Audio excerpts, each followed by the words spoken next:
Not normally riding pursuits, is it? We'll see how we go with this. And I see it's good to know that Jay still every now and then sticks back to the same helmet, so as I know who he is.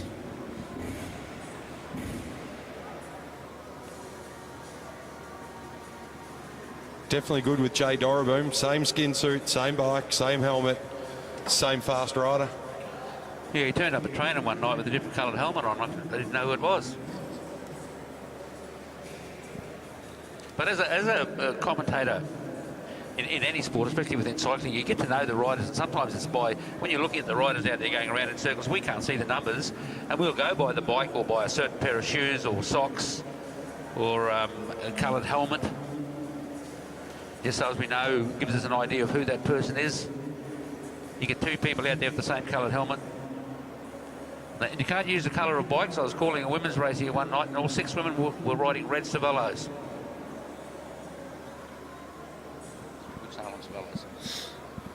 Cervelos do seem to be the popular choice amongst the juniors and senior riders at the moment. Billy, there's a lot of them around. Well, I'll tell you how much alike they are. A junior went out one night and he was tired. He went out and he started to ride around and his bike felt uncomfortable. And then it was his dad's turn to ride and he walked across and went to get on the bike and he thought, that's a bit small. They were both exactly the same colour, dressed exactly the same, but one slightly smaller than the other. So young Sky was out there on Dad's bike. Maybe that's where those name stickers come in on the top tube, just to make sure. Yeah, but it's not as good if you just put down mine. Yeah, it would come in handy, I suppose. I gave my bike a name, but I thought, why give it a name if it doesn't come when you call it? You want your phone? Righto, we'll kick off racing in just under a minute. Yuji Huang from the University of Gold Coast. He'll be on the front straight here. On the back straight from Life Cycle Cycling Club, that'll be Jay Dorraboom.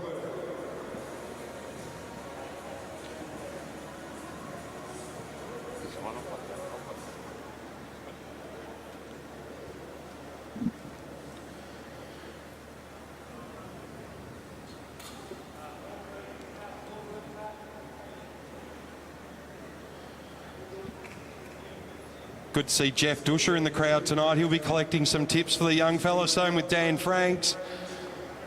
The juniors are off to the AJTS round 2 down in Sydney next week. That'll be the second out of 3. So it'll be good down in Melbourne for those young riders. But we stick to the elites, the para and the under-19s tonight. Well, maybe that's what some of our junior riders should do, is come along to these events and watch to see what happens and get a bit of experience, gain some knowledge. And even riding pursuits can be tactical. They can be very tactical in the way you ride a pursuit, especially if you. It's always good to know what your opponent's tactics are. People will say that, oh, you just get on there and go flat out. Well, it doesn't quite work like that, because there's no good going flat out at the start if you can't get home. Maybe that's what young Cam Franks, Flynn Jensen and Flynn Larkins are doing here tonight, the under-15 boys. Having a bit of a look, get some knowledge, see what's going on. Yeah, that's always a good idea. You watch what happens up here. And if they watch them, they can learn from them. Especially when you watch something like what happens in the sprint tactics later on, how to ride Keirins, how to ride sprints. It all comes back to those events do come back to tactics. Okay, we've got the countdown going now for our first event with 25 seconds to go until the 2 riders roll off. So it'll be Jay Dorraboom from Life Cycle Cycling Club staying on the back straight. Yuji Huang from University of Queensland. He'll be staying on the front straight.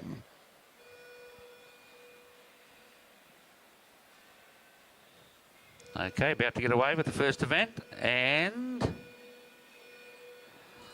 there we go. Good start from both riders. They're both out of the gates very well.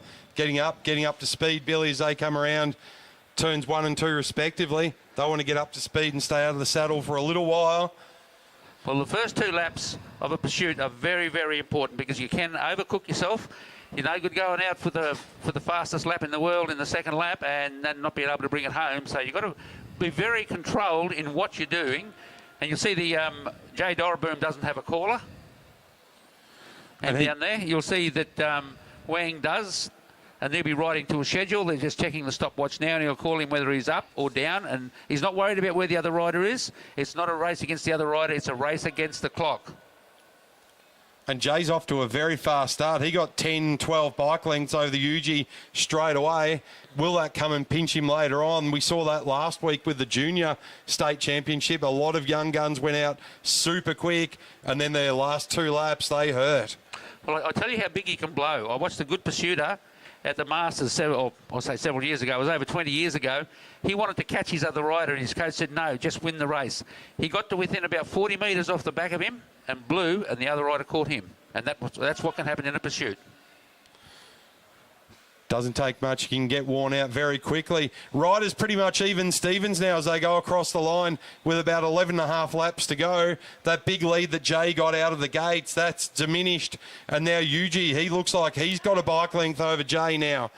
Now, it looks like the call from Curbs then, I think he was stay, which means to hold. So he must be riding to his schedule. And that's the advantage. He knows what he set out to do, and he knows what he can do. And if he can stick to that schedule, he'll bring it home in the time he wants. Now looking at the caller, Billy, they move around on the duck board to give the rider an indication of whether to go faster, slower, stay the same. Well, there are several different ways of doing it. Some riders will, some coaches will pick out a spot and say, if I'm 1 metre behind that, you're 1 metre up, or you're 1 second up. If I'm 1 metre in front of it, you're 1 second down. Or they'll show fingers of 1, 2, 3, depending on the hand or where they have the position of their hand, whether it's up or down, to let the rider know how they're travelling. As we hit the halfway mark now for Yuji Wang, he's got eight laps to go now, so 2,000 metres to go. He's rapidly catching Dade Doroboom now. He's actually catching a glimpse of him in the same straight. Yes, 2,000 metres doesn't sound like much when you're out there right on the edge of your lactic phase. You can soon start to burn, and you might even start looking down to make sure your back wheel's not rubbing. It does hurt, yeah. I've done that. I've had to look down just to make sure that back wheel. You want to try riding a pursuit at Nerang where you actually have an uphill. Or even on the old Maryborough track, it was uphill. Speaking of Nerang, don't forget they're going to have a little mini carnival on the 20th and 21st of January, I think it is, down at Nerang. Yeah, that's confirmed, yes. That's the dates, the 20th and the 21st.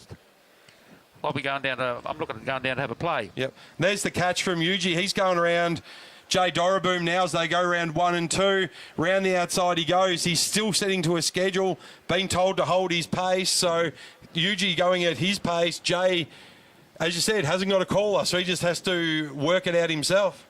Well, and with the current UCI rules, which I really don't understand, on the track you're not allowed to have any electronic timing equipment on there, so you can't have a computer on your bike to let you know where you're up to, what your heart rate is, what your cadence is. Nothing like that, because they reckon it's too dangerous. When you're out on the road, they can have water bottles that you can drop and mazettes and wear radios. So, but just as the catch was there, as this is a qualifying round, the race will continue because both riders still need to get a time, because we don't know what's going to happen in the other events. If this was in a semi-final or this was in a final, of course the race would have been stopped once the other rider was caught. And only two laps left to go for Yuji now. And you can see Jay Doroboom, he's really benefited from having someone in the front. He's able to pace himself now and hasn't lost too much ground since he got overtaken there on 1 and 2. And there's the bell for Yuji Wang from University of Queensland. Only 250 to go. Yeah, Jay did hold that, as you can see, but Yuji Wang's picked it up a little bit now. And so you can just see Jay starting to accelerate now. So, yeah, like you said, having that carrot in front helps you maintain a good pace. You've got something to work with. So cross the line, Yuji Wang will qualify with the fastest time so far with a 4:41.04.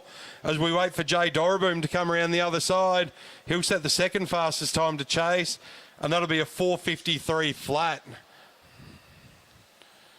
So good riding from the two riders there. We'll see what Blannon, Black, Tompkinson and Cameron have got up their sleeve to catch up to them. So, yes, we get these more times in, and that'll give us our position for our ride-offs. So only 4 riders going through. And they've changed the way that they do this these days, so it's pretty basic. You only get to have 2 rides. So the fastest 2 times will ride for gold, see who wins the gold, and the 3rd and 4th fastest times will ride off for the bronze.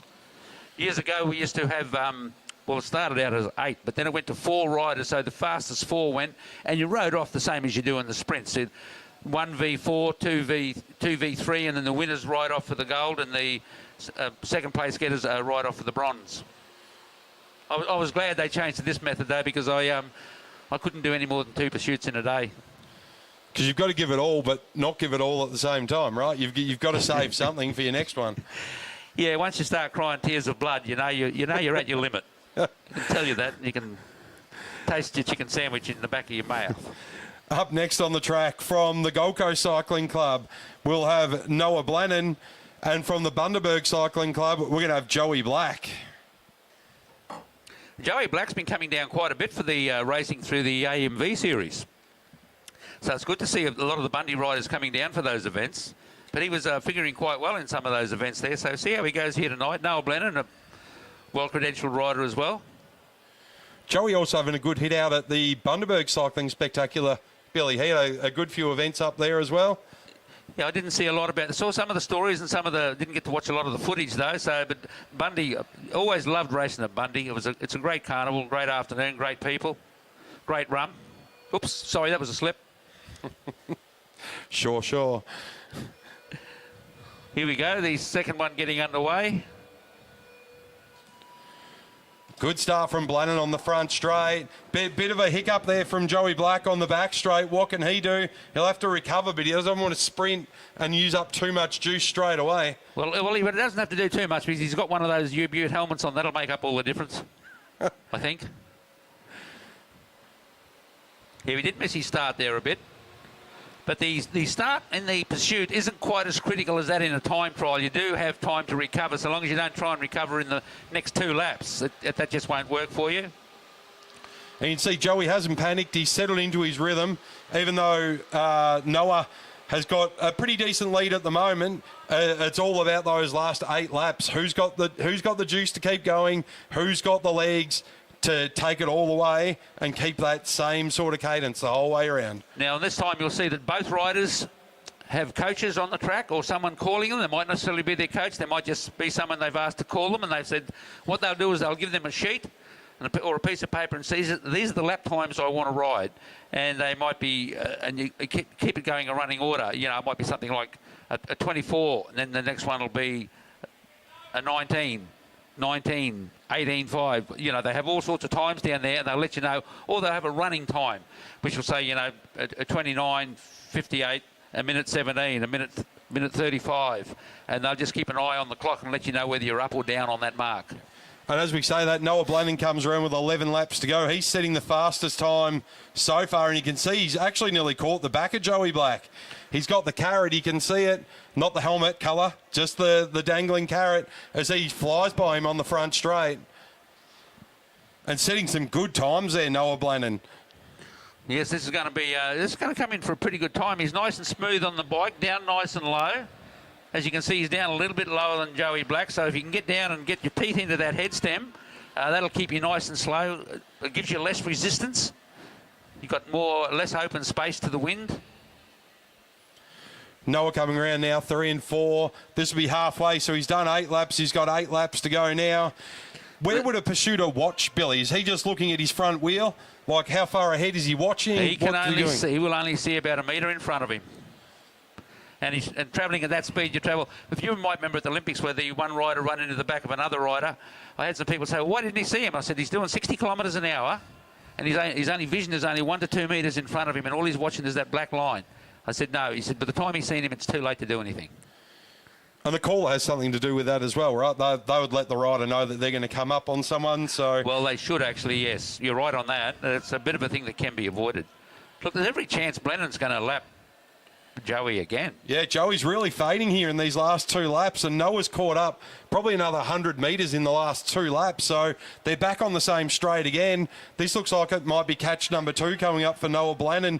As they come into the back straight, you can see Joey, he's starting to struggle. He's shifting on the saddle. He's starting to move around. You can see his hips moving, not quite as tight in that sprinter's lane, Billy. Yeah, you start seeing that body rolling. you know then that they're in trouble. Look, Blenheim went past him that fast and he nearly spun him around. And only 4 laps to go now for Noah Blenheim as well. 1,000 metres to go. And you can see he's already got like 30, 40 metres over Joey Black. Joey's really looking to struggle there. You can see him shift around in the saddle. He's really moving around the track. Can't quite hear what Nick's saying, but he's moving down the track this way, and I think he's pretty positive about his call to Noah. As Noah Blenheim comes through now, he'll get 2 laps to go, 500 metres, and this will still be the fastest time. It will be by a long shot. He's got a minute to do the next 2 laps. I think we'll see that. Oh, I don't think he'll have much problem getting that in play, so he was going to probably come in just over the 4 minutes. So we go at a 4:06. There's the bell. 1 lap to go for Noah Blenheim. Joey Black will still have to keep going. He'll have to set his qualifying time. Now, he's still got a chance of setting second or third fastest time. He just has to keep going. Yes, well, that's what you do. You can't afford to back off because you don't know what the other riders are going to do, so you still have to keep riding it. So good finish by Blenheim there with a 4:25.65. A really fast time. He's 24 seconds up on Yuji Wang from University of Queensland. Lap and a half now to go for Joey Black. He's still got to keep pushing as fast as he can. I think he might come in outside the times of Wang and Doroboom, though. Yeah, well, there's his 1 to go. Yeah, he will. He's outside that time and still a lap to go. So we'll see what happens. You still never know what might happen yet. So he still set the 4th fastest time. It could still get him through to the bronze final. As he comes across the line now, he does look tired as he goes across the line. It was about 5:10. The timer didn't stop there, but around about a 5:10 for Joey Black.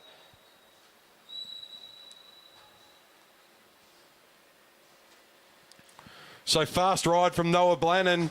Next up on the track, we'll have from Balmoral Cycling Club, Tyler Tompkinson, and from St George Cycling Club, Lockie Cameron.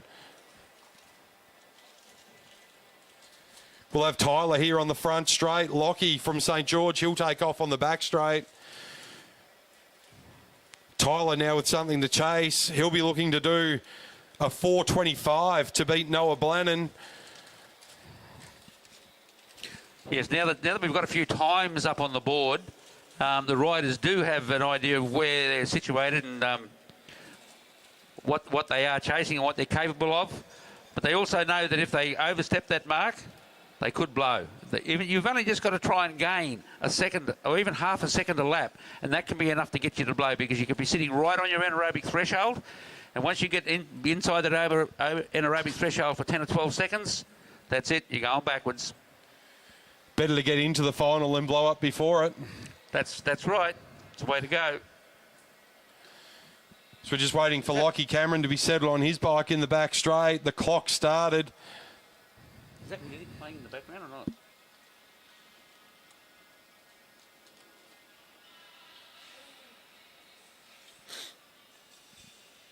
Didn't want it too loud though.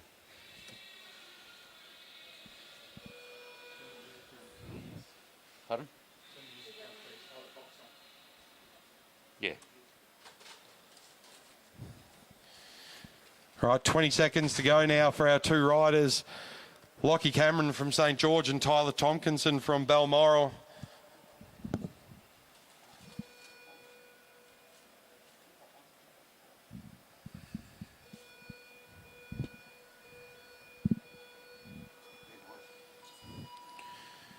Good start from Tyler on the front straight. A little bit shaky from Lockie on the back straight as they set to get into their rhythm.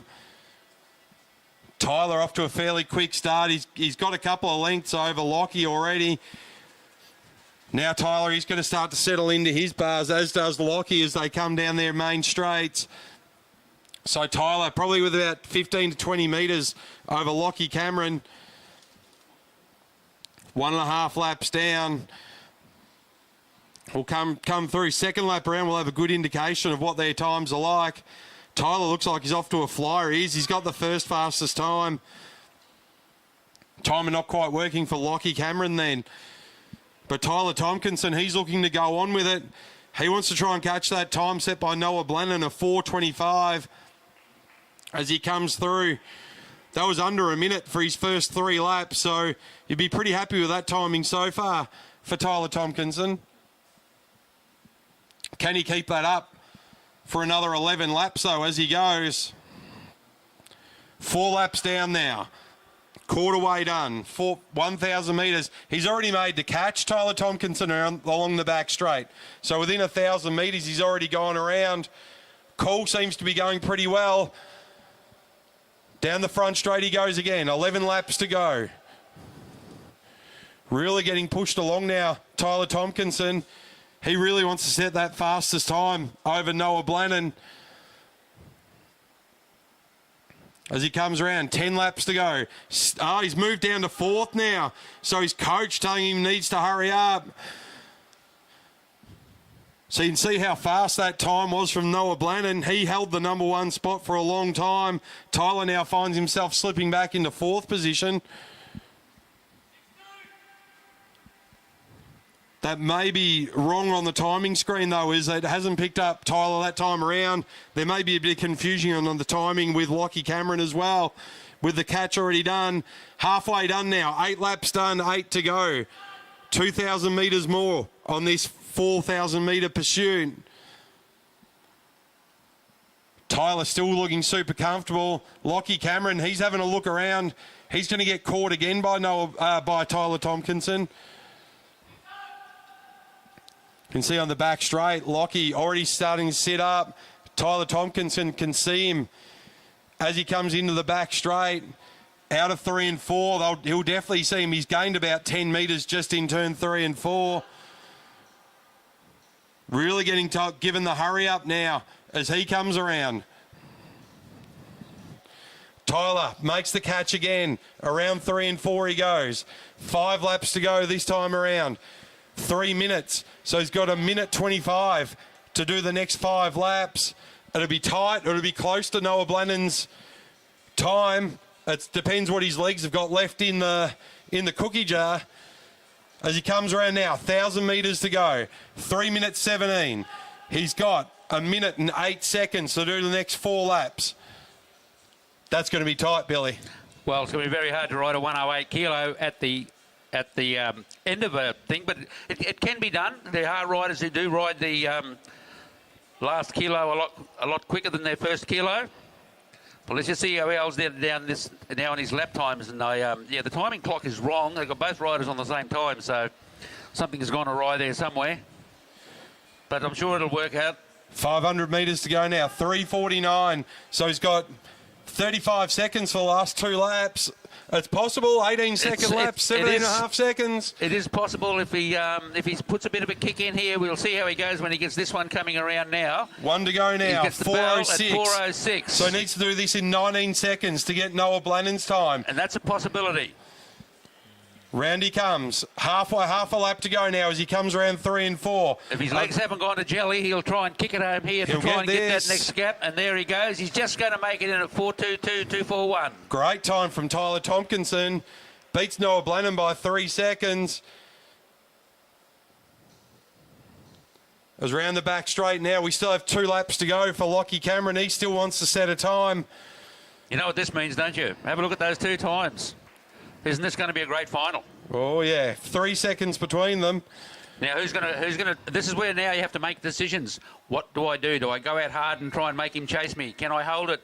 Or do I wait for them to go? Or do I stick to my schedule and just try and do it and see what happens in the last 2 laps? All these decisions have to be set down and spoken about with the coaches to try and figure out what's the best tactic for the final event. Because there definitely are tactics, right, Billy? You know, it's not just get on the bike and go fast. You can really mess with the other riders' mindset. That was around about a 5:10 as well, pretty close to Joey Black. So what did it stop? A 5:12. So in our gold final, we're definitely going to have Noah Blannon and Tyler Tompkinson. In our bronze final, looks like we'll have Yuji Wang from UQ and Jay Doraboom from Lifecycle.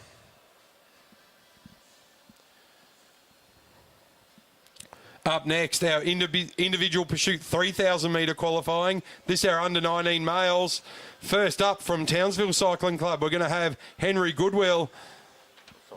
And from the Fraser Coast Cycling Club, we'll have Cameron Tipple.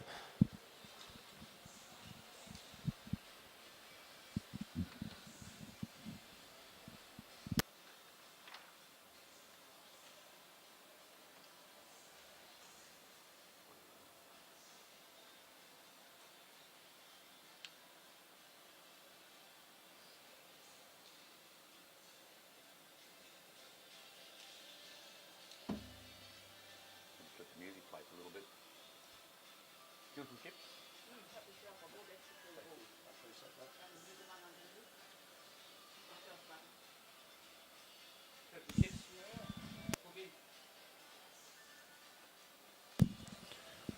Righto, clock is on for our under-19 riders. Henry Goodwill from Townsville. He's up against Cameron Tipple from Fraser Coast.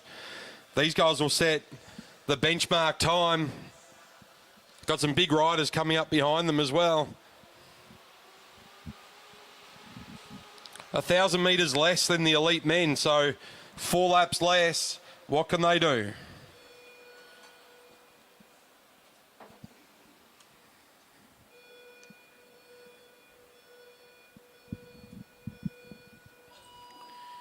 Good start from both riders. Both out of the gates very well. Goodwill here on the front straight.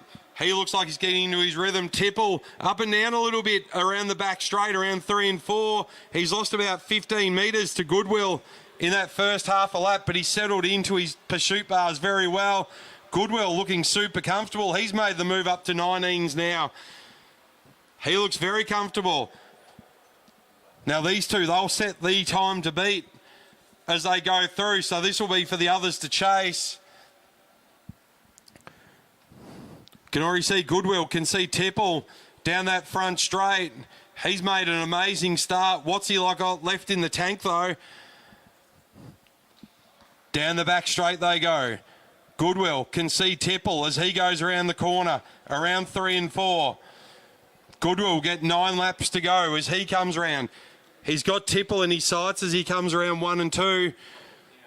9 laps to go now for Tipple as he comes across the line. Goodwill really not that far behind him as they come around 3 and 4. Goodwill will make the catch here, maybe on the front straight going around 1 and 2. So 8 laps to go, only 2,000 metres to go for Henry Goodwill. A good start to this 3,000 metre pursuit.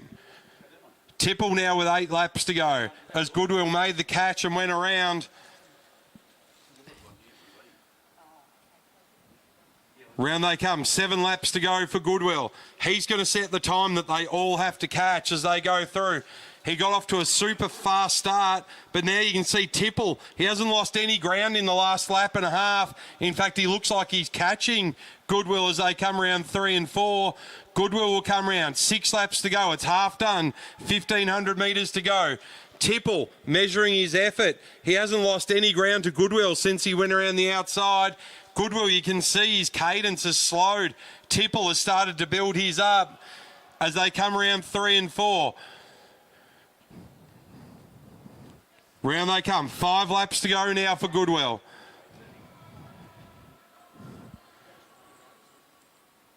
So Tipple won't be allowed to just sit in Henry Goodwill's draft, and you can see he's going to make the move around the outside. His coach giving him the hurry up. He's going to try and unlap himself here as Goodwill comes around. 1,000 metres to go. So Goodwill is still made up 125 metres on Tipple. Tipple needing to go the long way around because he can't draft off Goodwill. But he's gone around now on that back straight. The coach is really giving him a hurry up as he settles into the sprinters lane. Goodwill will come around, 3 laps to go, 750 metres. Tipple starting to move ahead now. He's gained about 5 metres over Goodwill. As he comes back, you can see him starting to tire though. As he comes through, he's starting to really rock on his saddle. Goodwill just sitting there, trying to catch him. Tipple giving it everything. Goodwill will come around now. 2 laps to go, 500 metres. Tipple, since he made that overtake on Goodwill, he's really slowed down. Now Goodwill's going back around the outside. He's wondering what's going on. He overtook him, then he got taken over again. Now he's gone back around the outside. Bit of enthusiasm from Tipple. Bit of adrenaline. 250 metres to go now for Henry Goodwill from Townsville. He's going to set the fastest time from them all to chase. Half a lap to go now. Tipple, he gets his 1 lap to go. 250 metres. Now Goodwill coming out of 4 into the front straight. This will be the time to beat from Henry Goodwill, a 3:53. Tipple still going around. He still needs to set a time as he comes around. 1/4 of a lap to go. Down the back straight goes Tipple, and he sets a time. I think that was around about a 4:05. The time it didn't stop. So Goodwill will set the fastest time with a 3:53.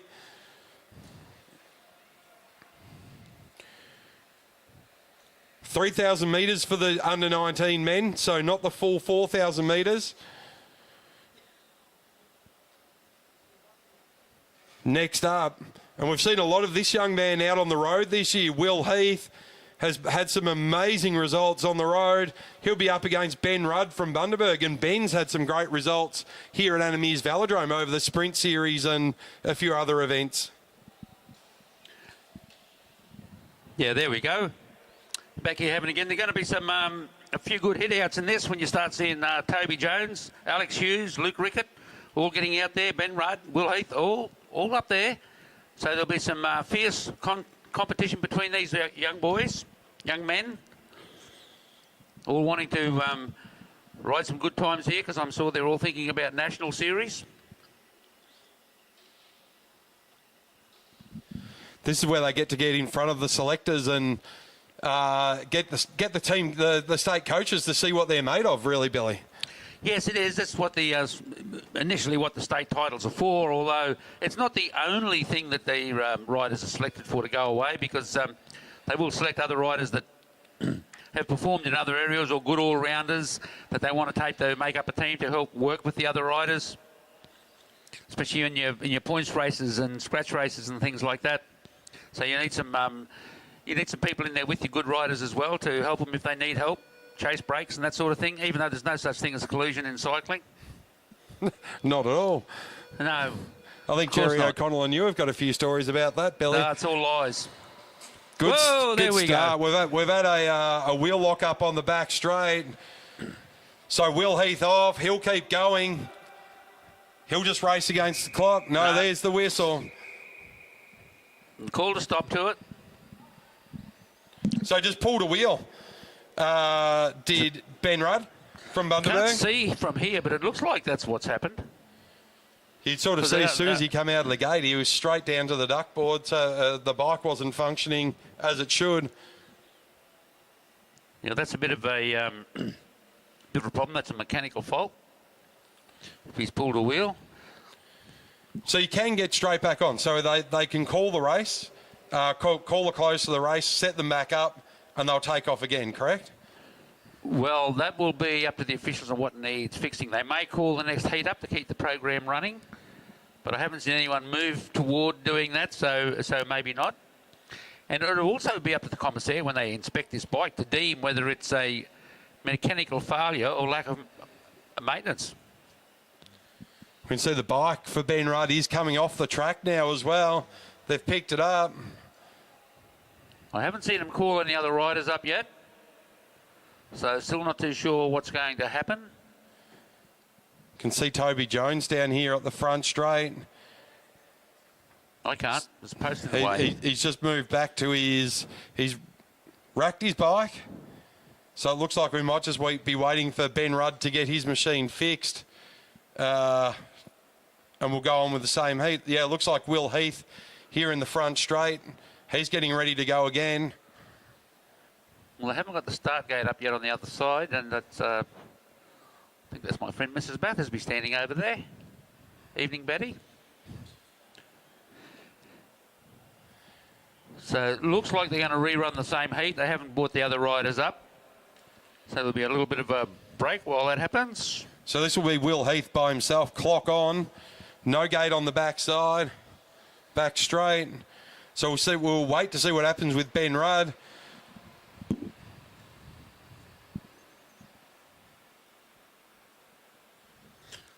That's a rather strange decision to run one rider on their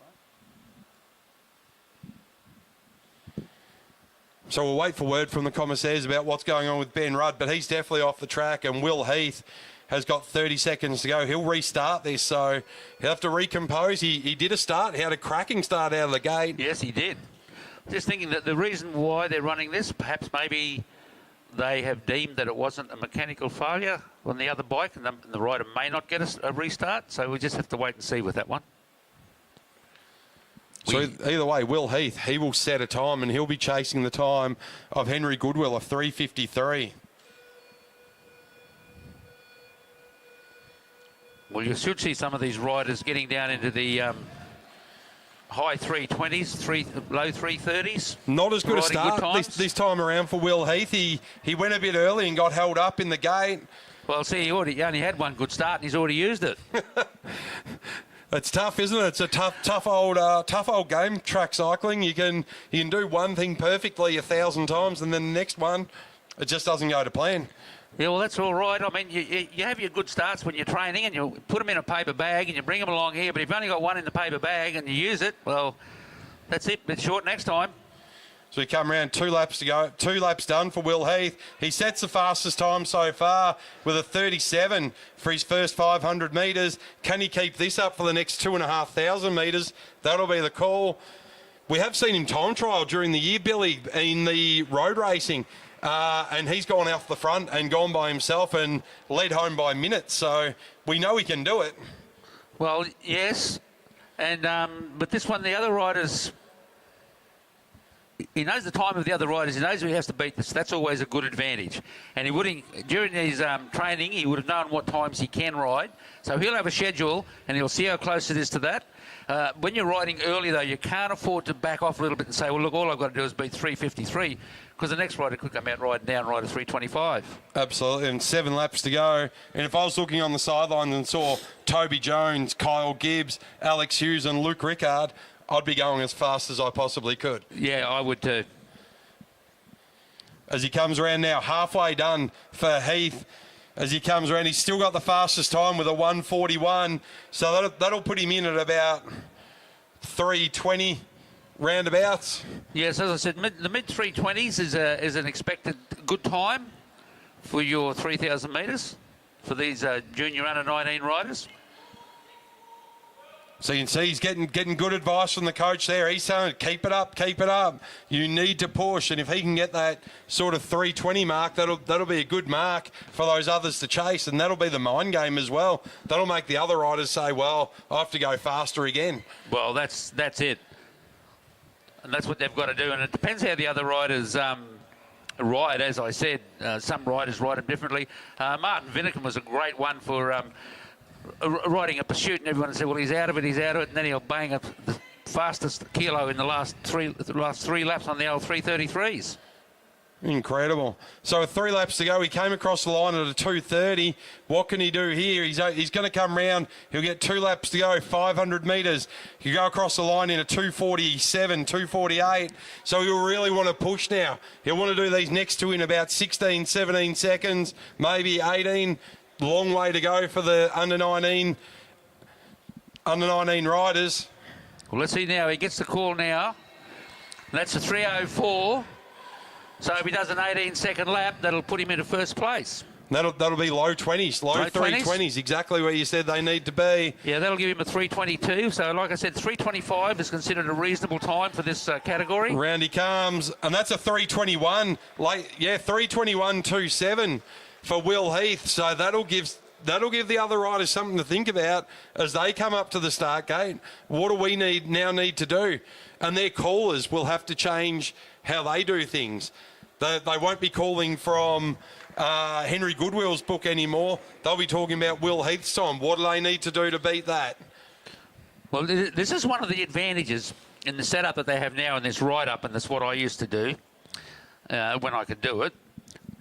Because they went on seedings, I'd won some, but having a surname of Wright, it means you usually get to start last. So you can have a look at what all the other riders have done and know how fast you have to ride. And if you pick out the fastest time that's been ridden so far, and you think, yeah, I can go close to that, and the next rider's 10 seconds slower than that, and you think, well, I've only got to qualify second fastest, and I'm still going to ride off for gold. So you tactically can ride the time of the second fastest rider to finish just 1 second in front of them if you can do that. And that way you've saved your legs a little bit. So you might save 1 second a lap from not having to push that hard and still get into the second fastest time, which still gives you the advantage then of getting into the gold medal ride-off. Got to be super confident in your own abilities and trust that you can do it. So, but speaking of guys that can do it, and we've seen this young man come through the ranks, Toby Jones on the front straight. He is an IP machine, so it'd be great to see what he can do. He'll be up against Kyle Gibbs from Townsville. So it'd be great to see these two young men go at it. They're looking to beat a 3:21 set by Will Heath from the Scody Balmoral team. Remember, all these boys are used to racing each other throughout the AMV Sprint Series as well, so they all know the other riders. So they all know each other, and they've all raced against each other. They're good mates off the track most of the time. And if I look down the list, Billy, I see Luke Ricard. You and I called him down at Narang a couple of weeks ago, and in the handicap, they started him somewhere up near Bundle, and he still came around and finished the handicap in first place. Yeah, the other riders started a day before him, but he still caught him. Yeah, no, it was a good ride, wasn't it? But he rode smart. He didn't try and catch him in the first couple of laps. He slowly gained around him. He got to a certain point. You could see him accelerate then and think, I've got this. And it was well ridden. Timed it to perfection. So we'll see him later on as we look now. But on the other hand, when you think about it, what good handicapping that was. Yeah, by Zane Cunnington. Zane doing the handicapping. But both boys off, both young men off to a really good start there. Toby and Kyle off to great starts on their respective straights. Kyle got the advantage so far as they come round. Toby will settle into his rhythm. I've seen him ride like this before. Not super fast at the start, but he rides his way into the race. He keeps that energy up the whole time.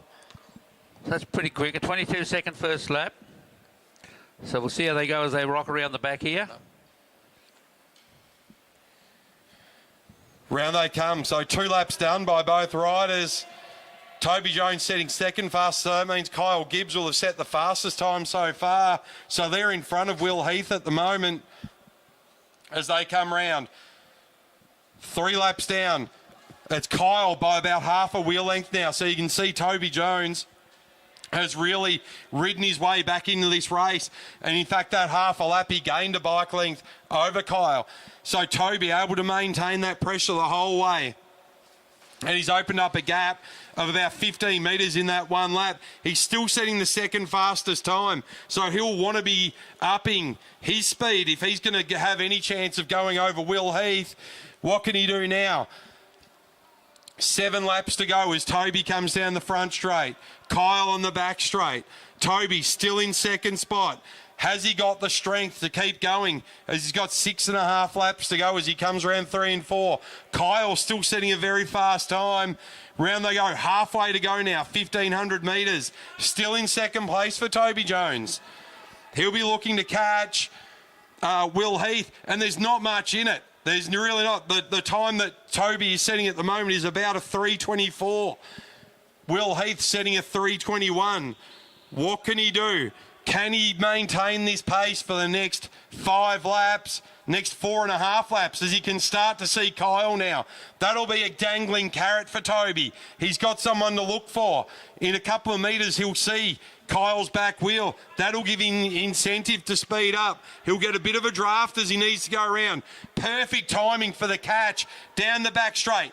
Gets a draft. Slips straight back into the sprinter's lane. Doesn't have to go the long way around for too long. 750 metres to go now for Toby. And he's gone into the lead, Toby Jones. He's now setting the fastest time. And you can see he's really picked up his pace. Really starting to go now, Toby Jones. He'll come around. He'll get 2 laps to go. 500 metres. He's on track. He's still in first. He's on track to beat Will Heath. He's giving himself every chance to get into the gold final. A lap and a half to go for Toby Jones as they come around 3 and 4. 2 laps to go now for Kyle. 1 lap to go now. Toby Jones, he gets the bell. Still in first place, a 3:03. If he can do an 18-second lap, that'll put him on a 3:21 as well. He's really going to push this last bit. He wants to get on top of Will Heath as he comes into the home straight. He'll stop the clock at around about a 3:20. He does, a 3:24.5. Great time from Toby Jones. So that puts him as the number 1 rider so far as Kyle Gibbs comes around. What time can he do? That looks like it was a 3:34 flat. So not a bad time from Kyle as well. That'll put him in 3rd. So he's relying on Alex Hughes and Luke Rickard to go a bit slower than Toby and Will Heath. So what'll happen now is when they go into that ride-off, Toby Jones knows he can do a 3:20. Will Heath thinks he might be able to as well, because he knows he may have a little bit more in the tank when he's getting pushed. So that'll make it very interesting when those riders at that level come out with only a second like that between them.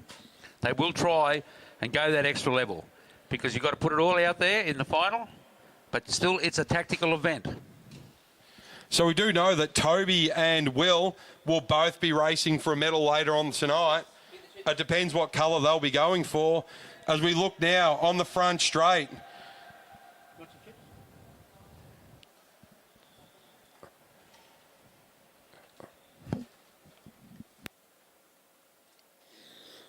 Well, both these riders are pretty good riders. They excel pretty well in the events that they've been racing over the years in the AMV series. We watched them ride.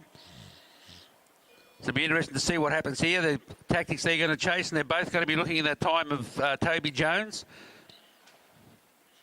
Alex Hughes, Enduro. I know he'll give this a good hit out.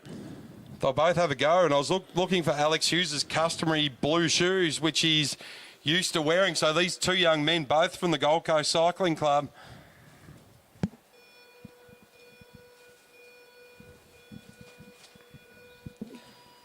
Good start from both riders, no problem there as they come around. And on the front straight, that's Alex Hughes. No blue shoes for him tonight as he goes along the front straight. Both boys out of the saddle. Not much between them. Luke Rickard, he's still out of the saddle as he goes into 1 and 2. What have we got for our first lap as they come around? Nothing between the two boys, first and second. Very close, isn't it, on that first lap? Very close. And they rode a 22-second first lap, so that's on par with the other riders that they were doing. Let's see how now we get for our first 500. And they'll roll that over. It looks like Luke Rickard now. 38 seconds. So Luke didn't set off the time, but he was just in front of Alex Hughes that time around. As they come around, it's still Luke Rickard just on top of Alex Hughes. What have they got left in the tank? It all comes down to endurance now. Well, that time was that 500 time was slower by both riders than what Toby Jones's was. He was down in the high 37s. So that's a half a second out. So, but that doesn't matter. You can still bring it home. It's like I said. There we go. Alex Hughes sitting in third place. Yep, and he's sped up now. He's caught up to Luke Rickard. He's got about a bike length over Luke now. So he's gained a bike length in the last 2 laps. His coach calling him out, saying you need to go faster. Time's not quick enough. But now he goes through. He's setting the fastest time. Yes, he's bringing it home. Some riders don't go out. First 2 laps, they take it a little bit steady to make sure they've got plenty to bring it home. So he's sitting up in gold place. So these riders both look like they're now in front of Toby Jones and Will Heath. What have they got left for their last 5 or so laps? They're coming up to 5.5. 5 now to go for Alex Hughes. He's still setting the fastest time, so he needs to keep this up for another 1,250 metres. What can they do? Luke Rickard also on a super quick time. He's going to at least want to get silver or second fastest time so he can go into the gold right off with Alex. Alex still in front now, but he's extended his lead over Luke Rickard. Yeah, you can visually see the difference now. He's put up another 40 metres on him. As they come through, 750 metres now to go for Alex Hughes. Luke Rickard, he'll come round. He's got 750 metres to go now. He won't want Alex to catch him. Alex will be super motivated to get him now. He's got a dangling carrot to catch. Well, Alex has got the head down, and he'll know how far that rider is in front of him. But more importantly, he knows what time he wants. And if he can catch that rider, he'll do it. Because it's just the ego thing to do. When you get out there and the red mist comes down, sometimes things go out the window. 2 laps to go, and he's got about 35 seconds to do it. There's the bell. 3:03. He's just in front. He'll need to do this one in 18 seconds or less if he wants to beat Toby Jones. He should be able to do this in just over 17 seconds. He has to go a long way round. Luke Rickard, though. Round he goes, around 3 and 4 into the home straight. He will. He sets it at 3:19. Super fast finishing lap. 3:19.22. Alex Hughes through to the gold final. Luke Ricard with a 3:27. He'll ride off with Will Heath for the bronze. So it'll be Toby Jones and Alex Hughes. They will go through to the gold and silver final. Will Heath and Luke Ricard, they'll be riding off for bronze later on tonight.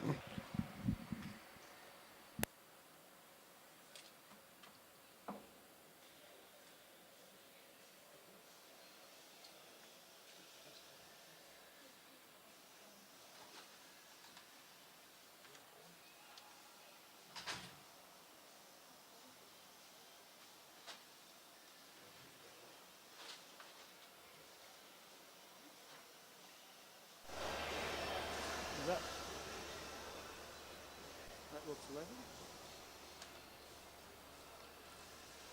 Can I have a go?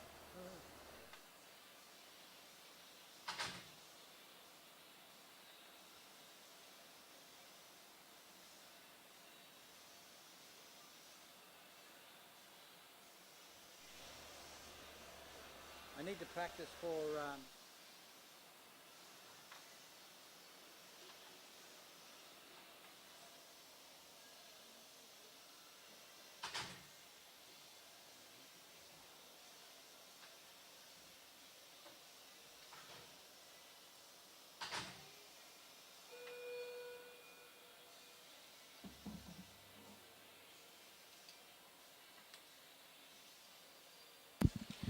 All right, up on track now.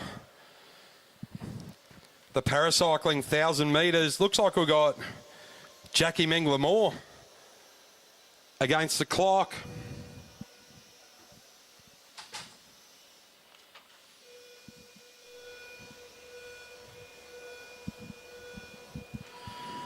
Jackie off to a strong start on the back straight.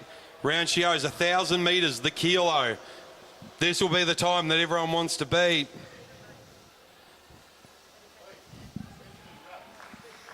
Oh, it's Benjamin Rudd, sorry. So this is his, they've fixed his mechanical.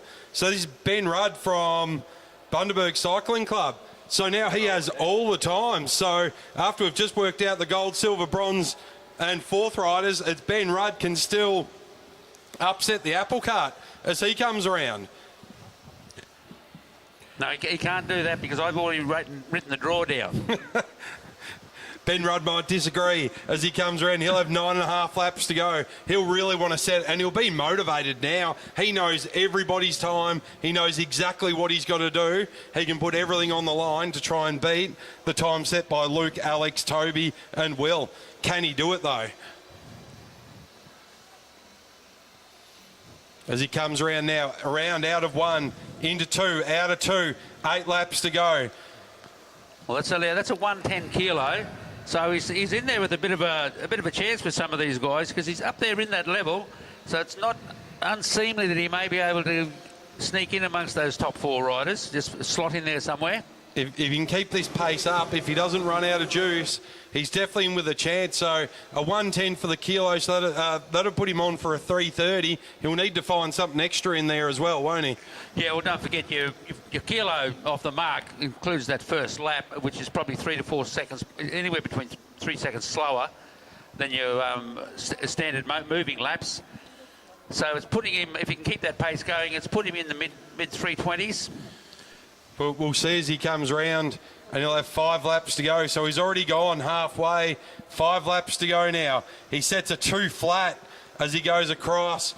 So that'll leave him with a 1 minute 20 to do 1,250 metres. That's definitely possible. He did a 110 kilo, but now, as you said, like take 5 seconds off that.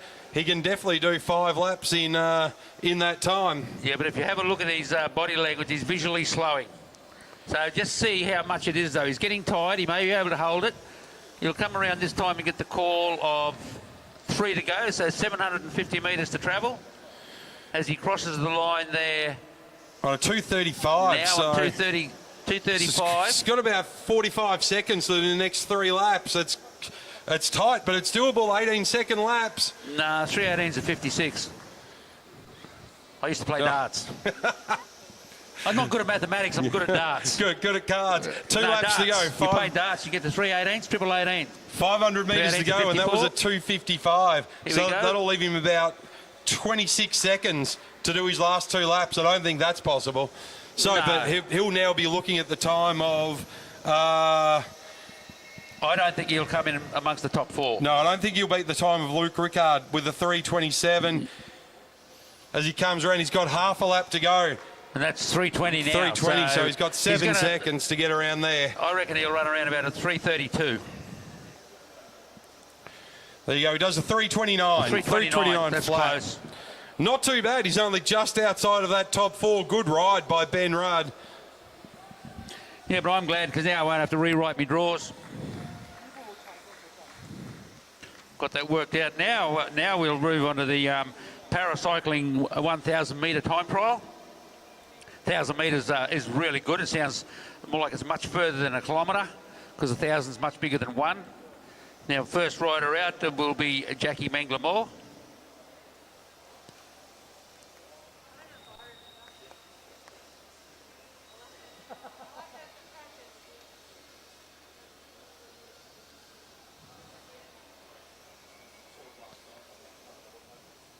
Then they'll be followed through by Kyle Willis from the Moreton Bay Cycling Club, and then Corey Boddington from University. Corey's been doing a lot of training lately, trying to overcome the disadvantage he has with that shoulder, and he's been doing a lot of testing and trying different things.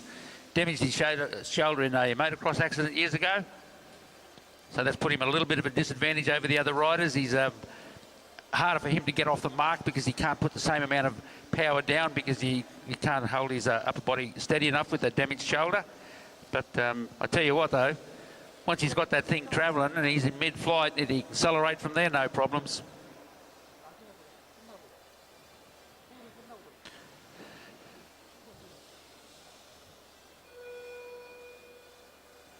Okay, there now we've got the countdown coming in. We've got 5 to go.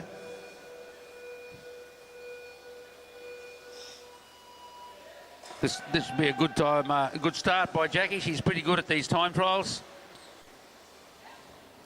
Because in her own age category, she does a 500 metre time trial, but she likes to mix it up here with the elites and get out and give it a go. And let's see what her first lap is like. Coming around now with a 21.58. That's not too bad for a first lap. Acceptable under most standards, I'll tell you. Let's see, she's at a total of 4 laps to go, so this will be the end of the 500. That's a 37.229. Not too bad when you think the young lady that the velodrome is named after can ride a 34 flat and has broken 34.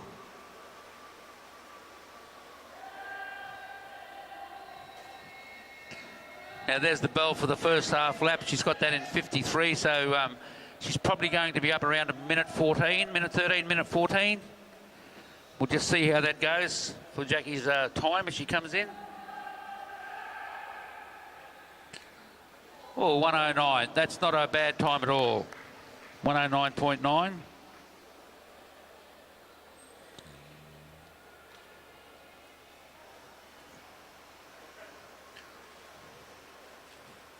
So next 2 riders up, Kyle Willis and Corey Boddington. 그냥 달려드리면 좋은데?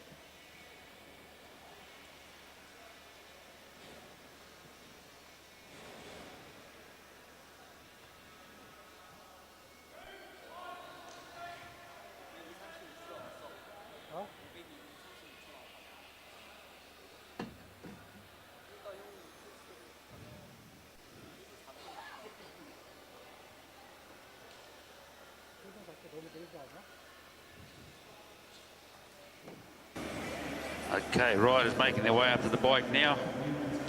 Kyle Willis starting in the front straight. Corey Boddington over in the back straight with that distinctive green helmet. Both the riders looking pretty sharp out there tonight, Billy, in their QAS kit. Yeah, a lot of QAS kit floating around down there. Must be the sale on. You got to pick it up at a garage sale. Actually, I've got some at home. Maybe you could put it on a rack and put a price on it, Billy, and see who buys one. Yeah, I don't think they're a bit long in the tooth now. And see, just watching Jackie Mengler-Moore come off the track, that hurt. She was struggling to walk off the track then. Well, onto her road bike she goes. That's a good indication that you've put it all out there, and Jackie will get straight on there and roll around and try and get the lactic build up out of those muscles. And that's what happens when you get to this, because you're in your most of this. Well, an event like this, you're spending the whole time in your anaerobic phase. So you're just burning lactic acid, and it'll pump through to you. So you've got to try and dissipate that lactic acid as quickly as possible. Spend a lot of time recovering and getting ready to ride again in the next couple of minutes, right? Yes, that's the thing. If you can't get out of that, they get the lactic acid out quick enough. I just have a few tricks of different things I used to use years ago that worked for me. They don't always work for everybody, but if you can get that recovery happening and get rid of the lactic and ready for the next event. Good start by Boddington as he comes around. They both got out of the gates really well, Billy, and they've settled in well now. Boddington down the back straight. He wants to absolutely smash these 1,000 metres as they come through. Yeah, well, the clock says 21. I would have had him at 20, but anyhow, maybe I've got faster eyes. As he comes around 500 metres down, he'll go across the line in a 34. 30, just over 34. That's pretty quick for his. Like I said earlier, he has trouble getting off the mark, but once he gets that thing wound up, he can power on. You can see he got that trademark Corey Boddington grimace. He's going for it. A lap to go, 250 metres for Corey as he comes through. A lap to go now for Kyle. Round they go. Look at Corey grimacing. He's throwing that bike down the front straight. He's going to frighten a minute. He's going to be just cracking over that minute 5. Just shy, yeah. Looks like a 105.1, I think, as he went across the line. Something. Our timing equipment's not working and real now well Kyle tonight. across the line in a 111.3. Great time and good support for Corey in the crowd. That's good to see. Up next, out on the boards, Keely Kvetkovics. Yeah, see, you get a gold medal if you can just pronounce the name correctly. And he's up against the young man, Ollie Hutchison. Let's call it Ketkovics. Kitkovics. Or was it a Kit Kat? Kit Kat it is. Fine young man, anyway. I've met him a few times. Keely's a really nice young bloke from Gold Coast, so I'm keen to see him ride. Of course, on the other side of the track from Life Cycle, Ollie Hutchison, who has represented Australia this year over in France through the Virtus Games. He's been here at Annemiers with the Virtus Games, so an accomplished international rider, we might call Ollie Hutchison now. Well, then, yes, and why not use it if you can? And give accolades there for being able to achieve something like that, because it must have been a great experience for the young man to go and take part in those sort of things. So these guys, they are in the same classification. This will be for a gold and silver medal. So fastest time takes home the gold, second fastest will take home the silver. For our other matchup, Kyle Willis, he's a C3, and Corey Boddington a C5, so they'll both go home with a medal.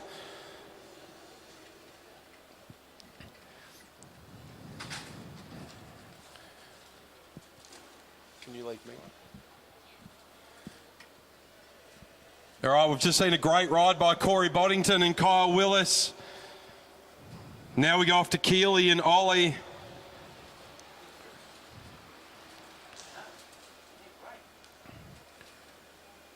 Ten seconds, two fine young men, 1,000 metres. What can they do? Head to head. A little bit early for Keely on the front straight. A little bit wobbly for Ollie on the back straight as well. He went to the duck board. He's recovered. Keely looks like he's off to a pretty good start. He's still out of the saddle. Down he goes. He's got about 10 metres over Ollie Hutchison as he's settled into his bar well. What can Ollie do now as they come round? Keely, 3 laps to go, 750 metres. It was a 21.7 first lap, so not overly quick, but then again, it's not the same as the under-19 boys. He looks like he's building up though here now, Keely as well. He's got his elbows out. He's got on 2 laps down, 38.0. as he goes across line. Ollie, he did that in about a 42. So this is head-to-head. Keely can almost see Ollie as he comes out of the back straight. Notice that neither of these riders have time trial bars on. They're just riding standard handlebars. 1 lap to go now for Keely. He did those first 3 in a 55. So he'll come in probably around about a 123, 124. If he can keep the pace up, you can see he's just starting to fade a little bit now into 3 and 4. Ollie crosses the line. A 113. Sorry, I think I said a 123. I mean a 113. I was wondering where you're going with that. I was telling myself, okay. You should have kicked me under the table, Billy. So good time there from Keely. So a 113.899 and a 122.6 from Ollie Hutchison. So great riding by those young men. And that was the final. So Keely will take home the gold and Ollie will take home the silver.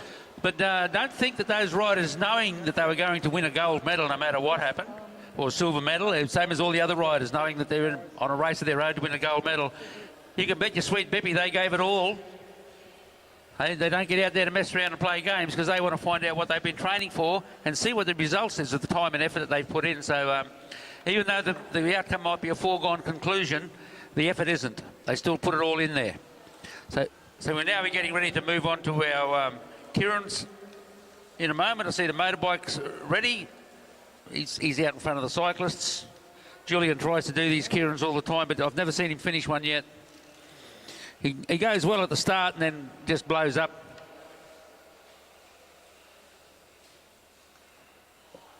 .43, 34.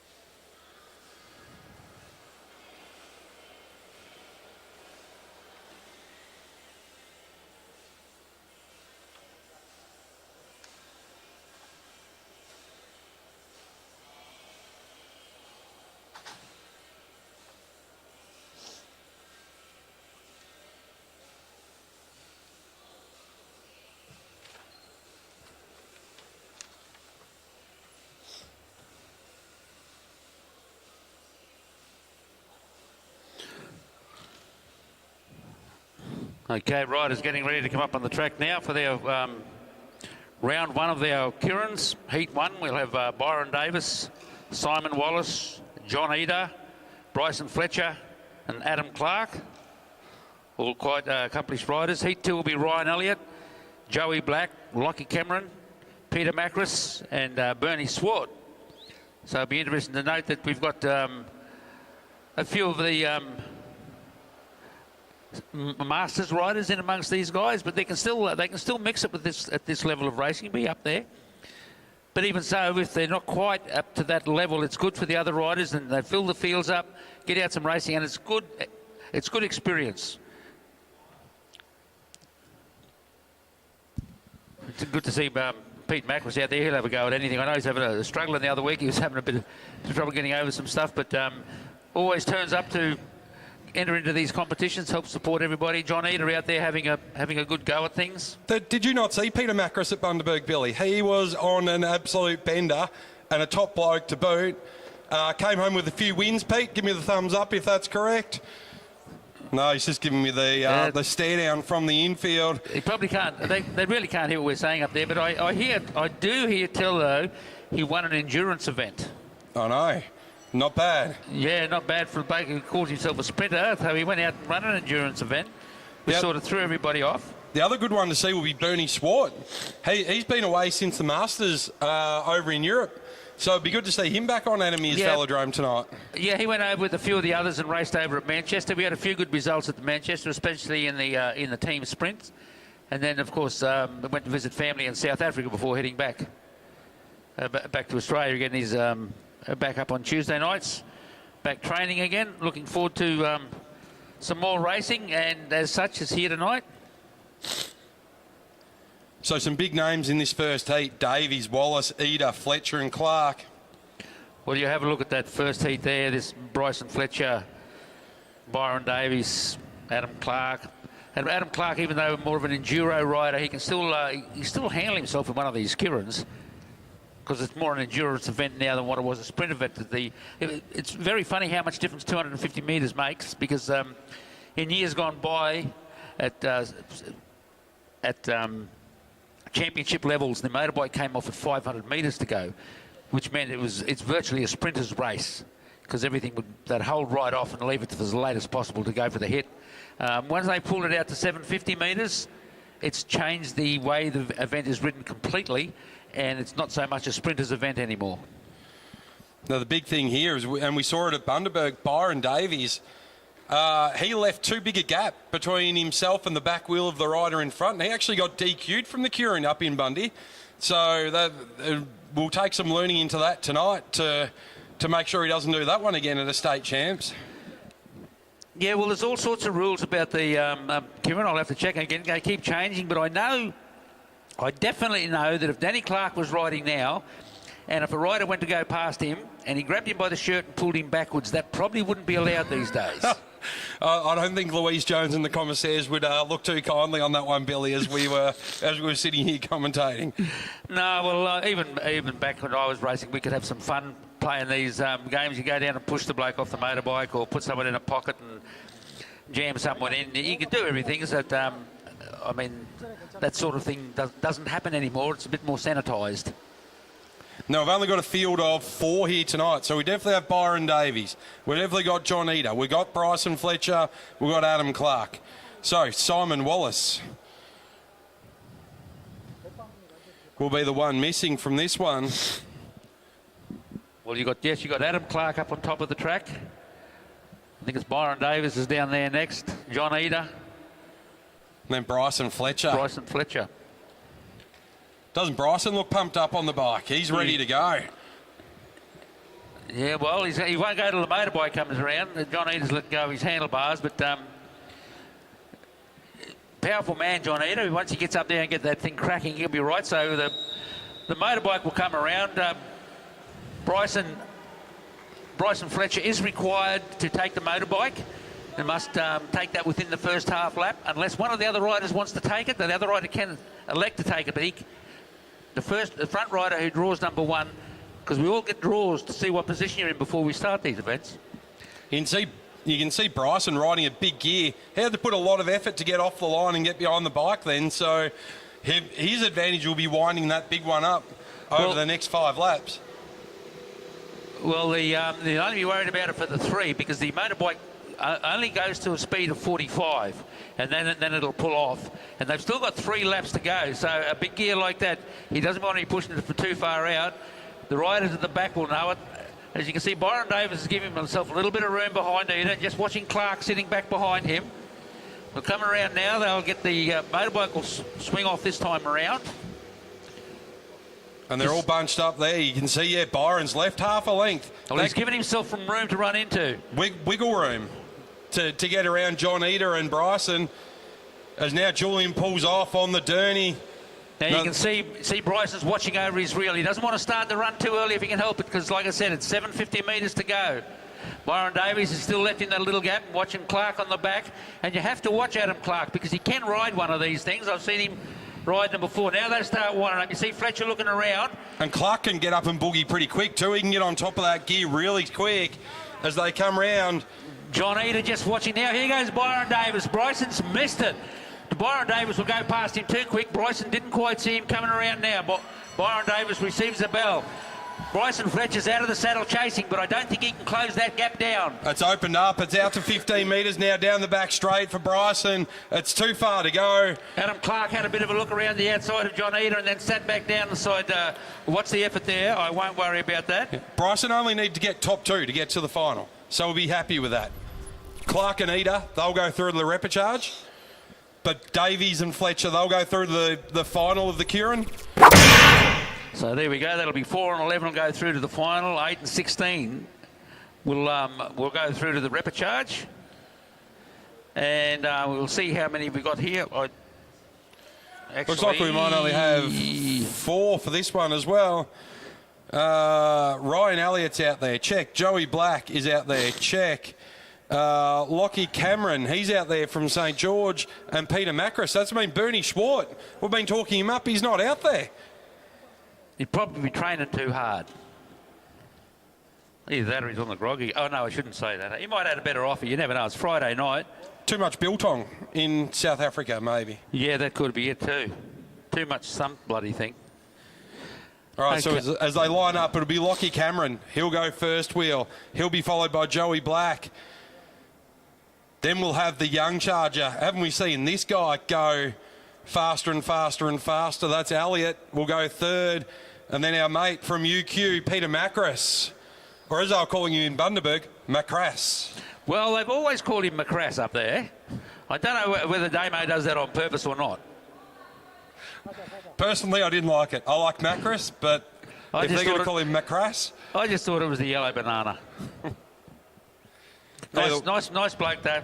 Either way, top bloke, fast rider, gives it everything. You don't have to think twice about if Pete's given it all or not. He gives it all.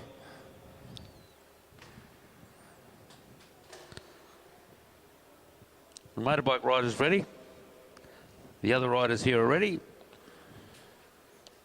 So it'll be Cameron to lead us out, followed by Black, followed by Elliott, followed by Macras.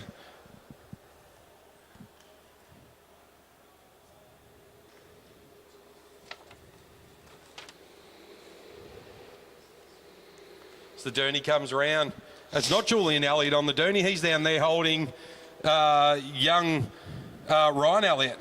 Well, Julian probably given up because he never finished. Keirin. Okay, here we go. Oh, look at that. We're having a bit of trouble for Lockie Cameron to get that bike wound up and get onto the back of the motorbike. He better get there in a hurry. We don't have a commissaire walking around the track keeping a check on things, but that's all right. So Cameron's taken up to the bike then. He's followed through by Black. Followed by Elliott and then by Macras. Macras at the back. So only 4 again in this final. So first 2, they'll go through the gold final. Second 2, they'll go into a repechage. Yes, and then from the repechage, we'll take 2 out of that. We'll go into the final, and the remainder will go into the ride-off for 7 to 12. So big advantage. You want to get through the final as quick as you can. You don't want to have to do another Keirin to get to the final. No, that's right. You only want to have 2 rides in one of these things, I'll tell you. So you can see Elliott, he's watching Macras around the back. Cameron, he hasn't looked around yet. He's just got eyes fixed on the Dooney. Black there in the middle. Now Elliott, he's leaving himself some space. Look at Macras though, right on Elliott's wheel. He knows what he wants to do. He's got a plan. You'll see Cameron start looking around now as the Dooney comes off. You want to know what's happening. He's starting to wind that gear up. Black's just sitting right on his wheel. Elliott's giving himself a bit of room, but he's still watching Macras. Macras out of the saddle.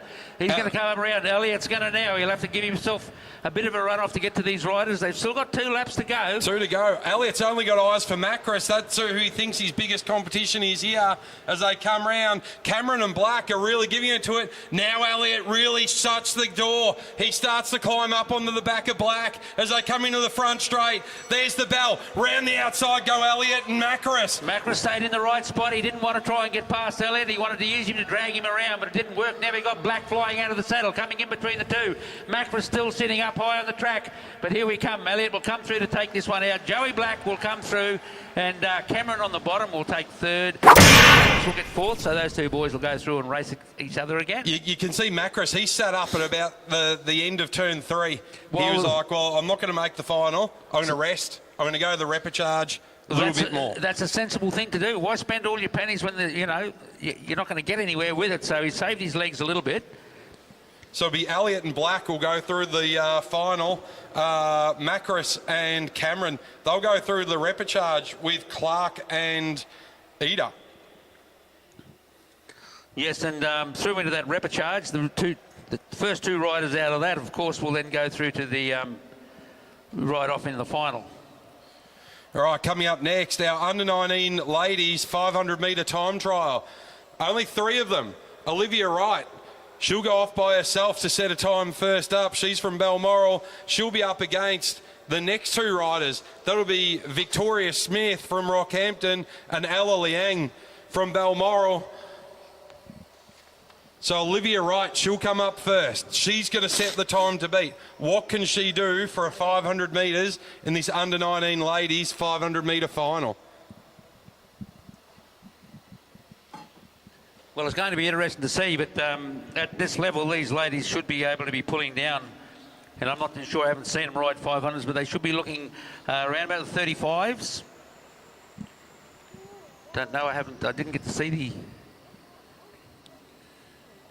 Mid-30s would be a pretty good time, right? About a 20 second first lap and a 15, 16 second lap. Yeah, we'll see how they go, but that's what they should be able to. They should be able to pull one out of the hat. I can't recall currently what the world record is for elite women, but I think it's under 34. So you did say before Anna Mears got under 34.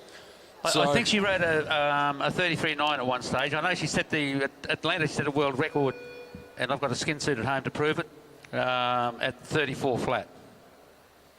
And I think she has ridden under that sense, and then I think there's a Chinese rider who's also ridden under the 34. Scott Slade, he can ride under a 34, I'm sure. 34 what? 34 minutes. Yeah. Okay, Olivia right now, 500 metres, 2 laps. She's going to set the time. They send Scott Slade out on a time trial and give him a torch so as he can find his way home. Because it's dark, but he finishes. Not a bad start from Olivia. A little bit shaky out of the gate, but now she's not. No, something's happened. Something's happened. She's called it. She's ridden straight down to the duck board. Something happened to Olivia's bike. It didn't look quite right out of the gate. I haven't seen a flag come up anywhere or anything, and no whistle. So, don't know. I've seen no reaction from a commissaire. I've seen a reaction from a handler. Not sure. So what's the story? Is it only a mechanical where you can restart? Yes. But then it's up to the commissaire to decide whether or not it is a mechanical failure. I can see Julian Elliott there. He's got a wheel wrench there as well. So I've just seen someone run over and get that for him. So she may have pulled a wheel. I know once at the start of a time trial, a pulled foot was not recognised as a mishap, and you didn't get a restart for it. And I was at the start of a 500 metre time trial once, and I thought I pulled a foot, so I just kept going with one pedal. And believe it or not, in 500 metres, I wasn't in last place and only rode it with one pedal. Okay, there you go. So but when I got to the end of it, I found out I'd actually broken the strap. And now, that would have been considered a mechanical, a broken strap. But I didn't look down, I just kept going. All right, so as we sort out Olivia Wright, as her bike goes into the infield there's not a lot of urgency to fix that, though, by the look of it. So next up on the track, on the front straight, Ella Liang, and she's up against her good friend from Rockhampton, Vic Smith.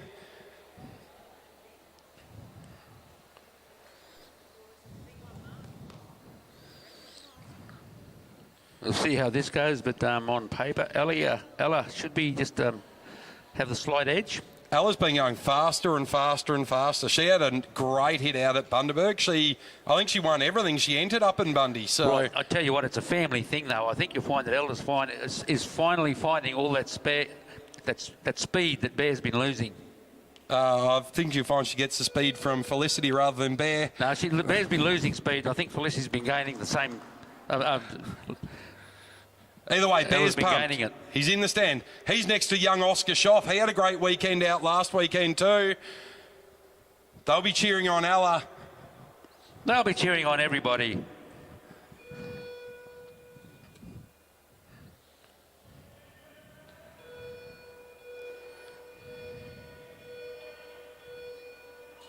False start from Ella. False started. Went She tried to super go early. And now her foot's out of the pedals as well. That's the end of her event. So Pulled it looks pedal. like Victoria Smith will keep riding. Victoria half a lap down, round she comes 1 and 2, round to the other side. What she got for her first lap? It'll be about a 21, I think. It is about a 21-2 as she goes through now. 3 and 4 into the front straight. She'll come through. 125 metres now to go for Victoria. She's really pushing it now. This is the only time being set as she goes around. Round 1 and 2 into the back straight. Victoria Smith with a time of 38.3 roughly. Timer didn't stop. So it looks like Ella Liang pulled a foot. So we're not sure what happened to Olivia Wright in her ride, but we definitely know Ella pulled a foot out of the pedal. She went super early out of the gate and got locked up. She went on 1 instead of 0.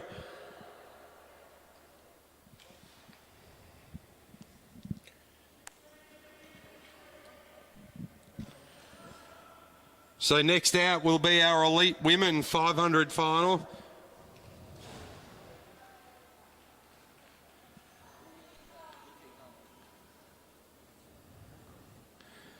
Out from the University of Queensland on the front straight, Sandra Stoy. She's been getting faster and faster and faster as well. I think she's done about 2,000 of these gate starts in the last month alone.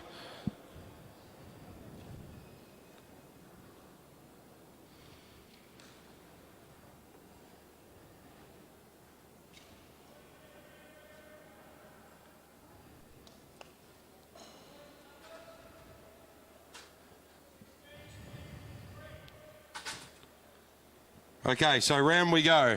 This will be Sandra Stoy from the University of Queensland. She'll be setting the time for everyone to beat. Some big names coming up. McLennan, I'll just call her Ebony. What a great young rider. Watts, Clark, McKagan, Blinko. Geez, Watts is an electrifying name, isn't it? Okay, we move down here. Be a few good times coming out of this. Liliana McLennan should ride a good time. Sandra will ride a reasonable time. She's been training for these. Good start out of the gates from Sandra. She's clinical out of the gate. She's so good at it. She's been training with Bryson Fletcher. Round she comes, 1 and 2. Still out of the saddle. She's going to really put it down the back straight now. Still out of the saddle. Getting on top of the gear. Now onto the saddle. Round 3 and 4 she goes. First lap. It's coming up. She'll set about a 21. It's about 21-1 as she comes through. She'll really want to start to wind up now, Billy. Yes, it's a very good time there coming through there now. And she's got the gear on. All she's got to do is hold it and make sure she can maintain that black line. She wants to sit on the black line all the way around. That's the shortest way around the track. She's coming through now and stops the clock at 37.517. 37.5 really looks like she was pushing against her bike in that turn 3 and 4. Really struggling to get on top of that gear and hold the cadence. So, but that's the time. We've got 37.5. What can we see now from Lil and Ebony? Now, they'll be looking at that time and knowing where they have to go from there, although 500 metres, it's no tactics. It's out of the gun as hard as you can go. And if you throw up going across the finish line, you know you've put everything into it. Now, I can't remember. I was having a bit of a joke with Ebony 2 weeks ago. She's been a foot running sprinter. She's been a toboggan at the Winter Olympics. She's gone into weightlifting. And now here she is, ready to go on the track. There's no stopping her. Well, a lot of athletes at a certain level can actually excel in different sports. You know, so yes, track sprinting and track time trialling on the track. Anything to do with skiing, sledding or anything like that, leg muscles, they're very similar in uses that you get the people who are rowers who get into things like skating and that, all same leg muscles when they use in the event. So, and they go across a lot of things. Like Mark Webber, Formula 1 race car driver, top mountain bike rider. Louise Paddy, ex-rower. She's got a ladies' track night here at Adamier's Velodrome on a Wednesday. Yeah. Yeah, they all, some of them do cross over. You'll see people come from different sports. They may have an injury and go to another sport for a little while to recover and then find out they're good at that and stay there. Kathy Watt was an example of that. She came to cycling from a running background, had shin splints. So the coach put her on a bike, go for a ride for a while, said, this isn't bad fun, I'll give duathlon a go. She did all right. So she went from there and moved on, and that's how it happens. All right, in the home straight from UQ, Lil McLennan. In the back straight, Ebony, also from UQ. Good start from Lil, super start. Bit slow from Ebony on the back straight. Lil came out like a rocket. She really got that bike out there and moving, and that's the thing with these time trials. 500 metres time trial, the first half lap is so important. And she's got a big gap already. Lil McLennan, absolute superstar out of the gates. This is the Lil McLennan of old. 1 lap down, 20.8. 20.8. There's a very quick time compared to a 22. So very, very big effort in that first half lap. Down the back straight she comes. Ebony hasn't given up. She hasn't lost a lot more time in that second half a lap. Across the line, though, it'll be Lil McLennan. She'll set a good time. That was about a 36. Ebony on the back, a 38.6. So it'll put Lil in the position to beat at the moment. Yeah, very difficult up here for us to keep track of this as the timers keep running. So we're trying to bring you the times as we go through and sort of tell you where the riders are. So at the moment we've got Liliana McLennan on a 36, Sandra Stoy is in second place on 37.5, and that's followed through Ebony on 38. Those times may not be exact. As I said, the clocks on these scoreboards keep running, so we sort of take a bit of a guess at what time they go across, and we could be half a second out either way. But at least we got it on the same day. Sometimes I have one eye closed when I see them go across the line, so it could be a 38, it could be a 39, I'm not sure.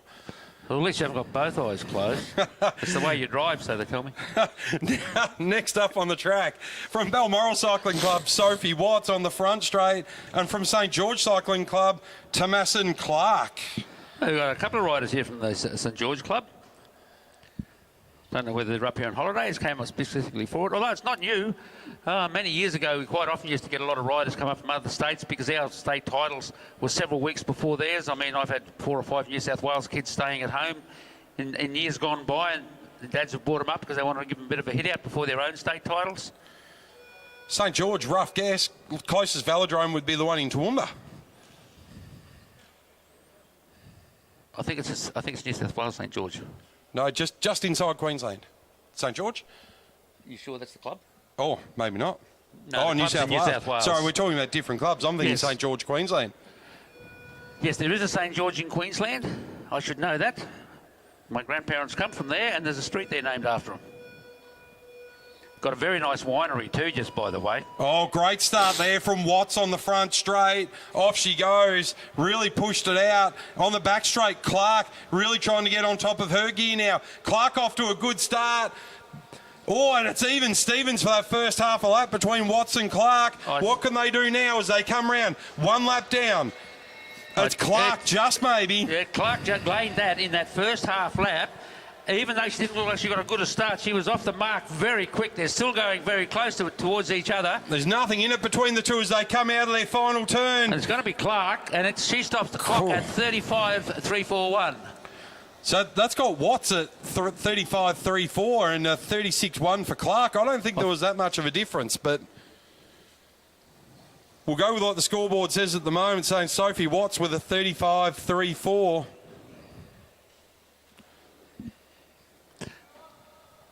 Yeah. So at the moment, pretty close between Lil and Clark. Lil McLennan and Clark, they're both on a 36. We think we'll get confirmation of that as they come up on the board. Well, that one there's got a 36.1 now for Thomas and Clark. Yeah, they went across the line within about half a tie valve of each other, so we'll see what happens there. Up next, we've got from Bendigo, Alessia McCaig, and from Balmoral, Danica Blinko. Haven't seen Alessia McCaig ride. Seen Danica ride. Watched her ride many a bike race over the years. Right from her junior days, now through to elites. Of course, she doesn't have that same multicoloured bike she used to have.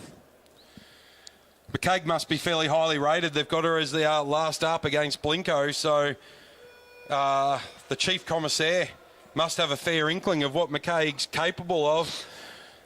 Let's see what she can do up against Danica Blinko here at Anime's Velodrome.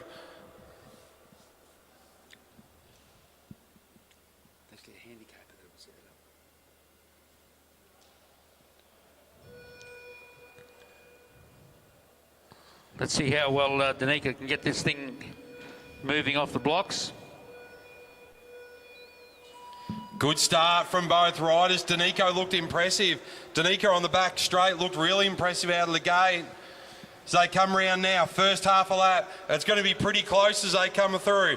There's nothing in it. McCaig maybe by just half a wheel it is on that very first tight, half a isn't lap. Now they'll come round. This will give us an indication. One lap, it's McCaig. It's McCaig in the lead. With a 20 flat, good first lap. That's very, very quick. So let's see if she can hold that gap.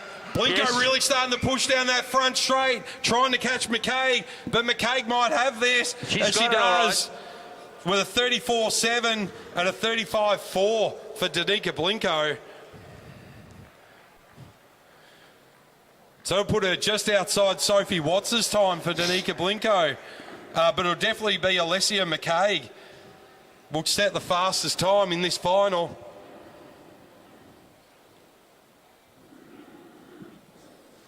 So we just wait for a confirmation of that, but I would say Alessia McKaig would take the gold, and Sophie Watts would get the silver, and Danica the bronze. But like I said, we didn't have the exact times up here, so you've only got a couple of 100 seconds out make all the difference in an event like this. It looks like up next from their under-19 riders, we'll have Ella Liang and Olivia Wright back on their machines. They both had malfunctions of their bikes getting out of the gate, so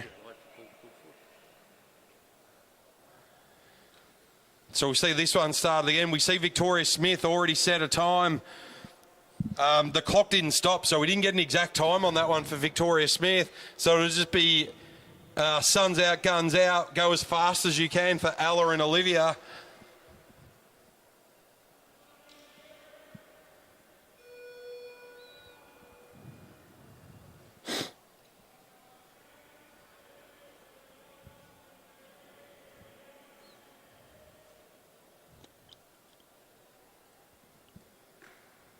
See Ella just double check that left foot. That was the one that came out in her first takeoff. Well, she did mistime the take. She tried to take off on one, and the gates hadn't been released. That may have said something to it. She does it again. Goes Exactly off on the one same again. thing. So a little bit of a mistime there from Ella Liang. Second time around, Olivia Wright, she's got a good start. What can Ella Liang do? She's got a lot to do to recover there. Really got hooked up in the bike. It's even Stevens as they come around the first half a lap. Olivia off to a flyer. Ella off to a flyer. So it's Olivia just in front maybe of Ella Liang. Ella making a comeback now after that very shaky start. Went super early. It's still Olivia right in the front. Olivia will just be coming across the line as they come round. Quarter of a lap to go. Across they go. Oh, Ella Liang just with a 38.5. Olivia Wright, she must have been like a 38.6 or a 38.7. There was nothing in it between them. Ella Liang getting hung up on the gate again. Just missed timing her starts. Well, that's what happens when you're in a situation like this. The pressure's on. I'm sure she's done perfect starts, one after another, on training days. They practice with the gates here all the time. So I'm sure she's had plenty of goes at it, and she'll be most angry with herself, I'm sure, about that, especially having done it 2 times twice. I was worried. I saw her go back on 3, and I'm like, oh, she's gone back super early, and she went on 1 again. I thought straight away, oh, no, I don't want to see this, but too late. So I know we always teach the juniors. It's 5, 4, 3, up on 2, back on 1, go, go, go when it bangs. So Ella going up super early to the back and just missed time, but she still got through with a fast time. We wait to see what the time of Victoria Smith was.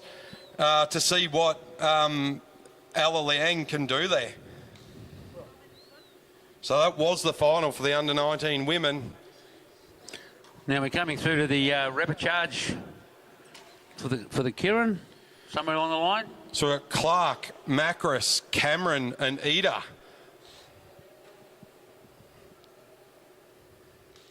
Is there a story behind Pete Macris being called Macras at Bundaberg? No, I don't know what happened. A couple of years ago, I hear he was up there, and it's just the way you pronounce different things. It's no different than someone calling Kapalaba, or you go to Mount Gravett, or you go up the Sunshine Coast, you go and visit Moolalaba. It depends where you come from, but Damien Harris was doing the commentary up there, I think it was, one year. Nice bloke.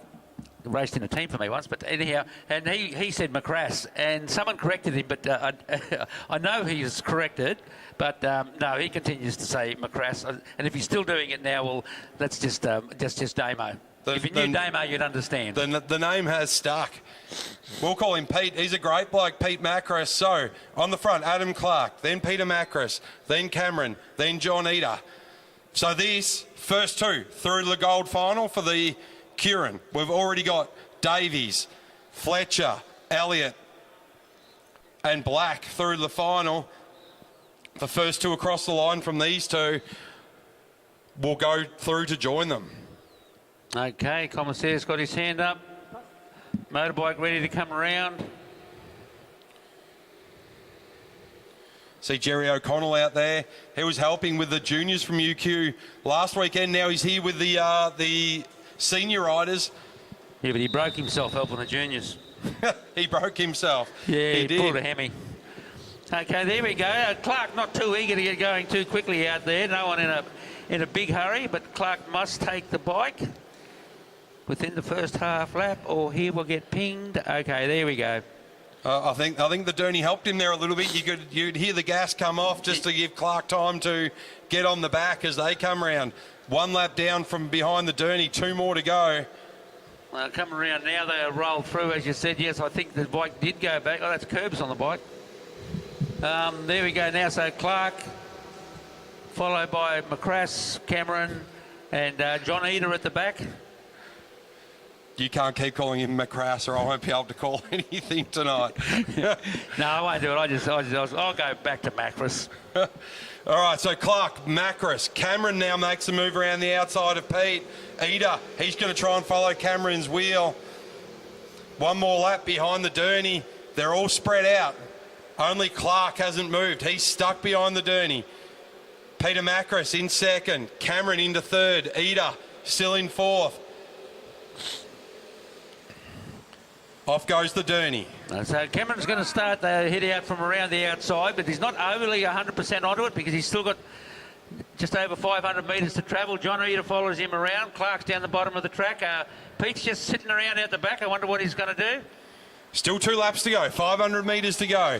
Pete in a prime spot there. He's got the draft the whole way around so far. Hasn't touched the wind. He's going to try and get up behind Eder. Eder's gone from a lap and a half out. Clark onto his wheel as they come into the front straight. It's Eder still in the lead. He's got Clark on his wheel. You only need to be in 1 and 2 to get through to the final. It's Clark and Eder. They've made a gap. Macra sat up. Cameron has sat up. Clark's going to roll through with Eder. They'll go through from this repechage into the final. Smart thing there would be just to look back and say, yep, I'll back off now, we're through, but yes, they'll go. So that'll give us Adam Clark and John Eder moving through into that final as well.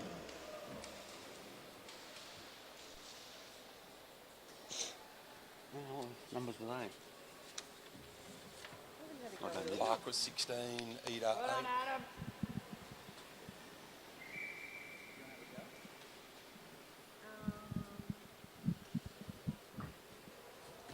Next up, we have our one and only final, Keirin final for our under-19 men. And what a list of names. Chris Woodley from Balmoral. Mitchell Louis, who's getting faster and faster. I've watched Mitch grow from under-15s to where he is now.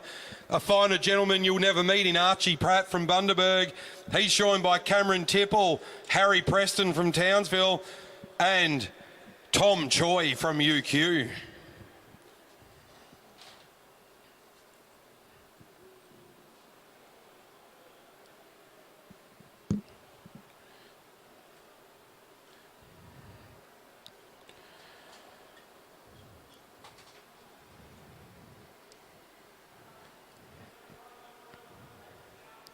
Out they come onto the front straight. All right, Commissaire's just pulling them off the track.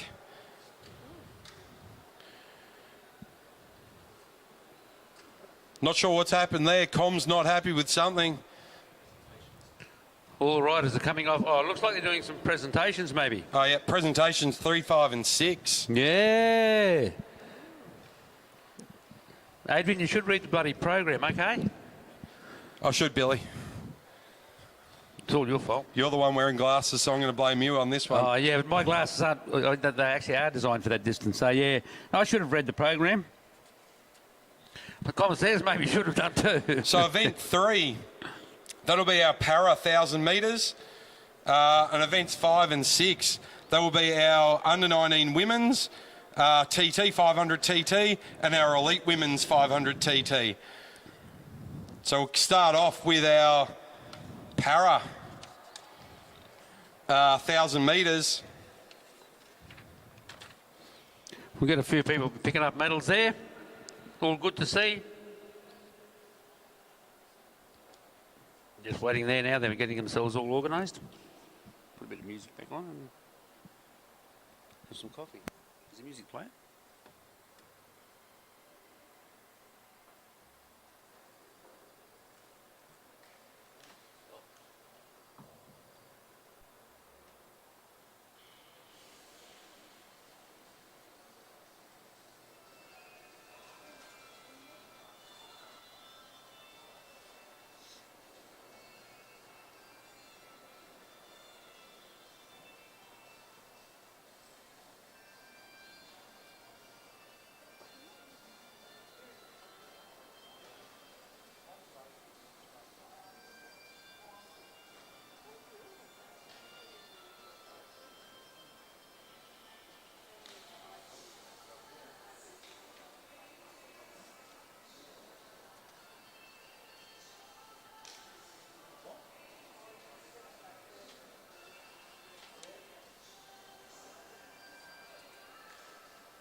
So Olivia and Ella Leanne disqualified for their errors off the gate, so it'll only be Victoria Smith medalling in the 19 women.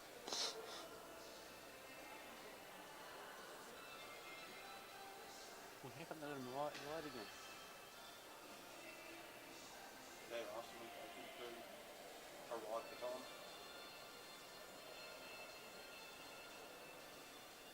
No, I didn't think you should get a restart. I knew Ella's was, and because I couldn't see what was wrong with the other bike. Thank you.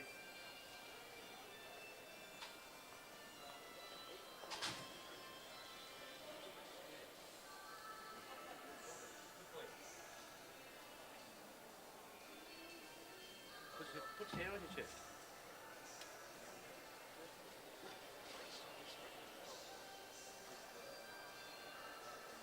They're all live.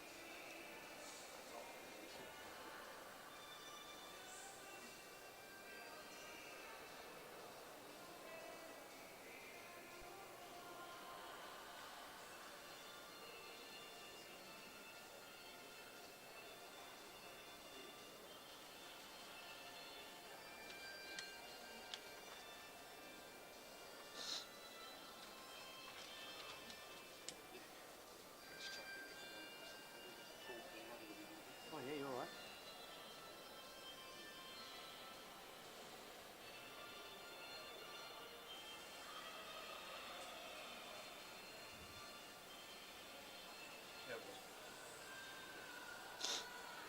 I was working late and Blake called me over and said, hey, you better be careful. He says, down near the front. He's driving a bloody big white radar rail working in the shop.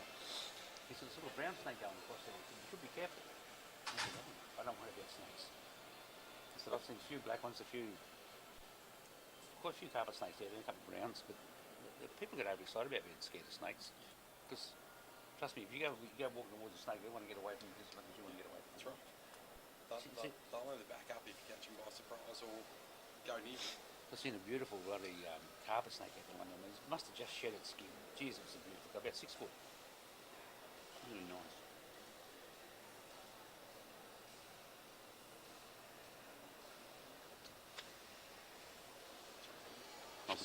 So we've got the names. Oh, right. So I think, not sure, I don't know what Pilot. but these guys should be a separate gold each. All right, up for our first presentations of the night for our paracycling TT 1,000 metre final. And this will be for our AW2 riders between Kili Kitkovics and Ollie Hutchison. And in second place from the Lifecycle Cycling Club, Ollie Hutchison. In first place and taking home the gold medal from the Gold Coast Cycling Club, Kili Kitkovics.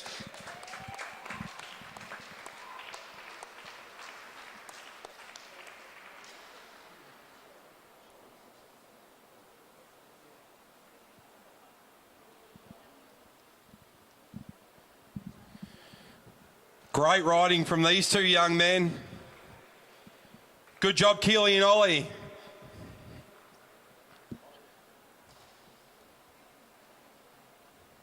Next up, for our C3 and C5, paracycling 1,000 metres. And gold for both of these men for the C3 from Moreton Bay Cycling Club, Kyle Willis. And also with gold for a C5 from the mighty UQ, Corey Boddington.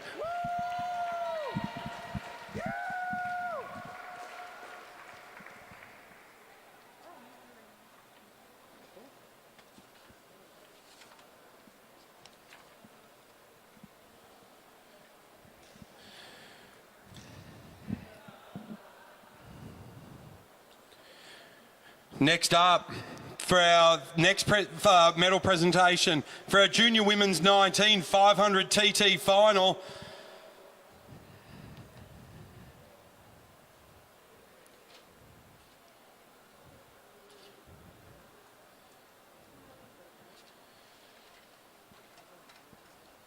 In third place, I think from Balmoral Cycling Club, Ella Liang. In second place, also from Balmoral, Olivia Wright. And all the way from Rockhampton, taking home the gold medal, Victoria Smith.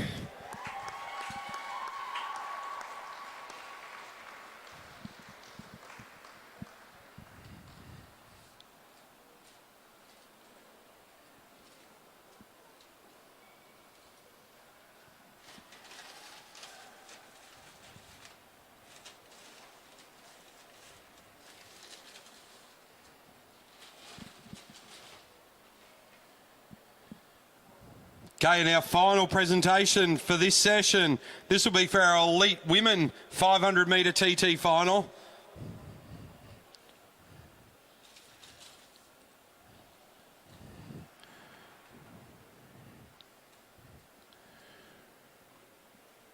From Balmoral Cycling Club and taking home the bronze, Danica Blinko.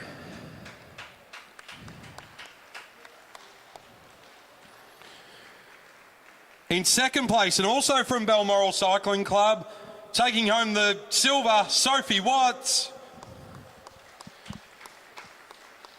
And taking home the gold, all the way from Bendigo in Victoria, Alessia McCaig.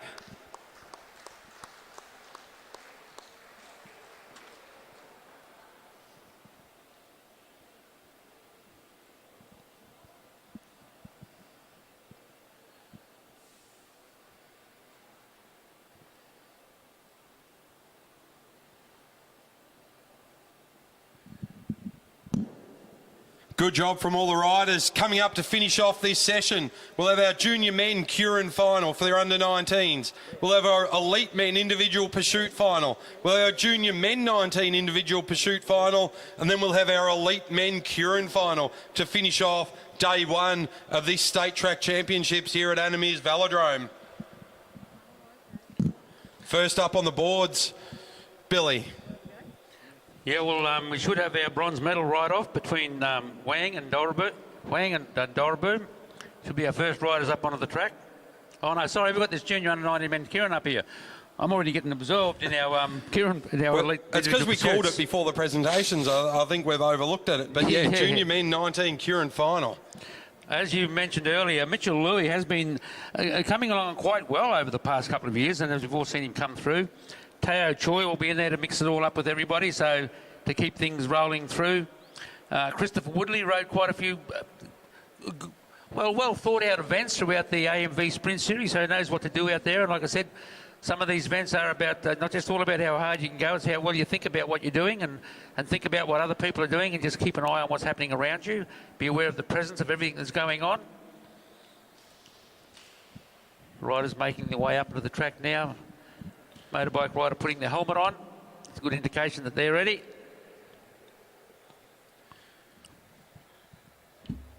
So off from first wheel, that looks like it'd be Chris Woodley. He will be followed by Mitch Louis.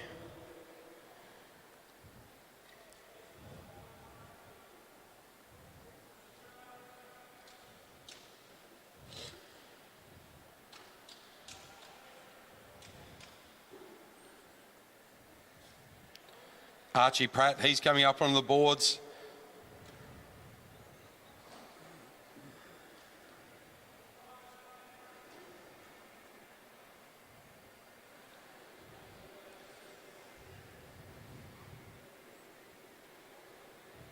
There'll be Cameron Tipple. He'll go off in fifth wheel. Tom Choi. He'll be stalking them down from the back. No repechage, no second chances. Flat out, one Keirin, gold, silver, bronze, Billy. Yes, well, Tom Choi will be sitting at the back of this bunch, which in effect, like I said before, when it was the old 500-metre job, you rode it one way. Riding it at a 750 is a different thing altogether. And for Tom Choi to be sitting at the back, that's not a bad place to be with 750 to go with this bunch of riders here, because then you can watch what's happening. You've only got to look one way. The front rider's only got to look one way. The back rider's only got to look one way. And the middle of the bunch, once the motorbike pulls off, they've got to have their head on a swivel. Got to be looking forward and back to see that the bloke in front of you is not getting too far away and the bloke at the back's not coming around you. There we go. They come through that time to get the whistle. So it's Woodley, Louis, Pratt, Tipple, Preston and Choi. Now, the only rule here as to which rider has to be in the correct position, as far as I know, is the front rider has to take the bike. The other ones, if you want to let riders in, go to the back. We saw some lucky events last weekend, Billy, on the under 15 boys 7 to 12 final. The front rider rolled up the track, and he was lucky that the second wheel rolled up to the Derny, but then he rolled up as well, so double lucky. Third wheel rolled up to the Derny. Now, if they had have just sat there, they would have made that rider come all the way from the back. He would have had to get right behind that Derny again. Well, there you go. That's what they want to do. So the other riders mustn't have wanted that front position. And that was at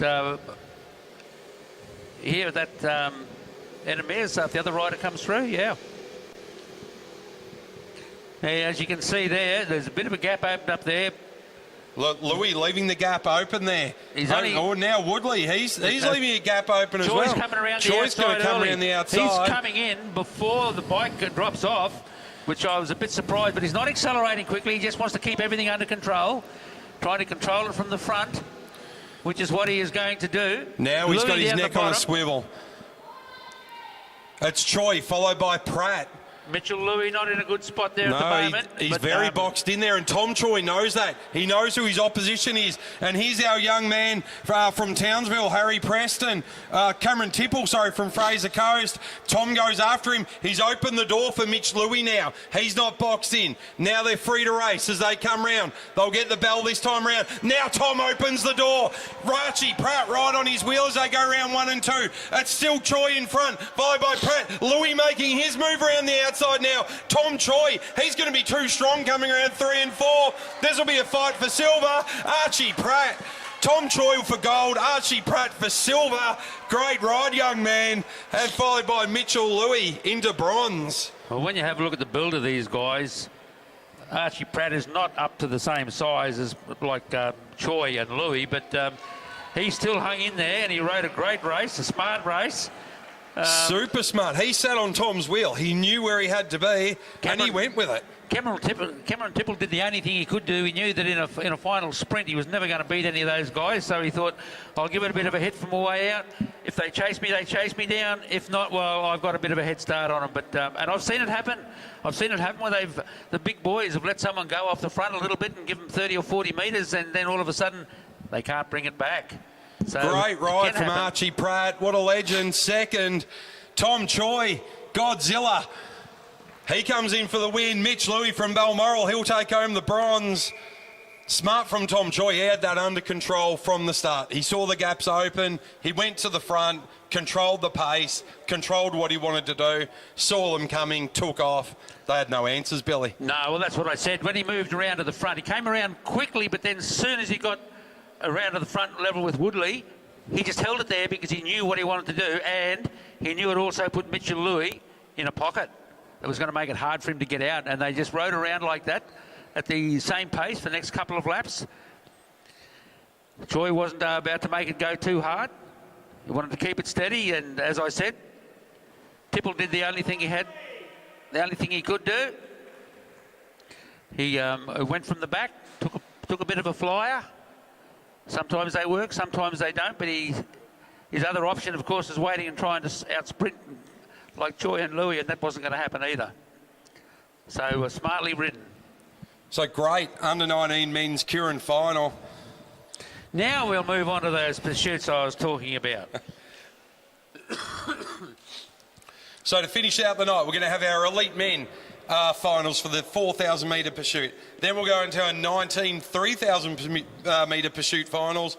And to finish off the night, this will be a cracker, our elite men Keirin final.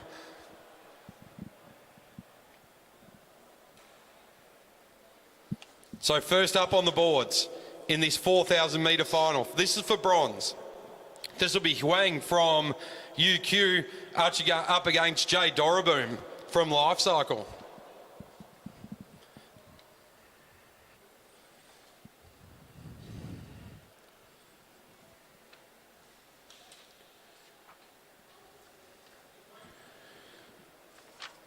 Now Wang had it by about 10 seconds, maybe 12 seconds over Doraboom. In the first one, what's Jay got left in the bag to come back now? This is for the bronze.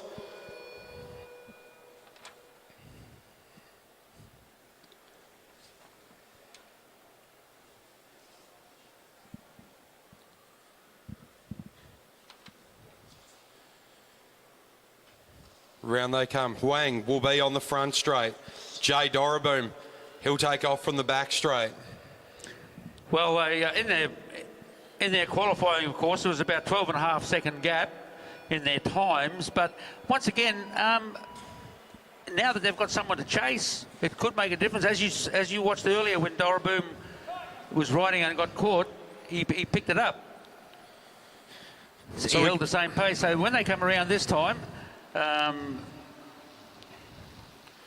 well, they're going around. That wasn't too bad a start come out there, but it Jay's off depends to a on car flyer. recovery. This is what he did do in the first one as well. He took off really quick. Yeah, well, like you said, he had a very fast first 750, and after that it was all downhill, or more to the point, all uphill. Yeah.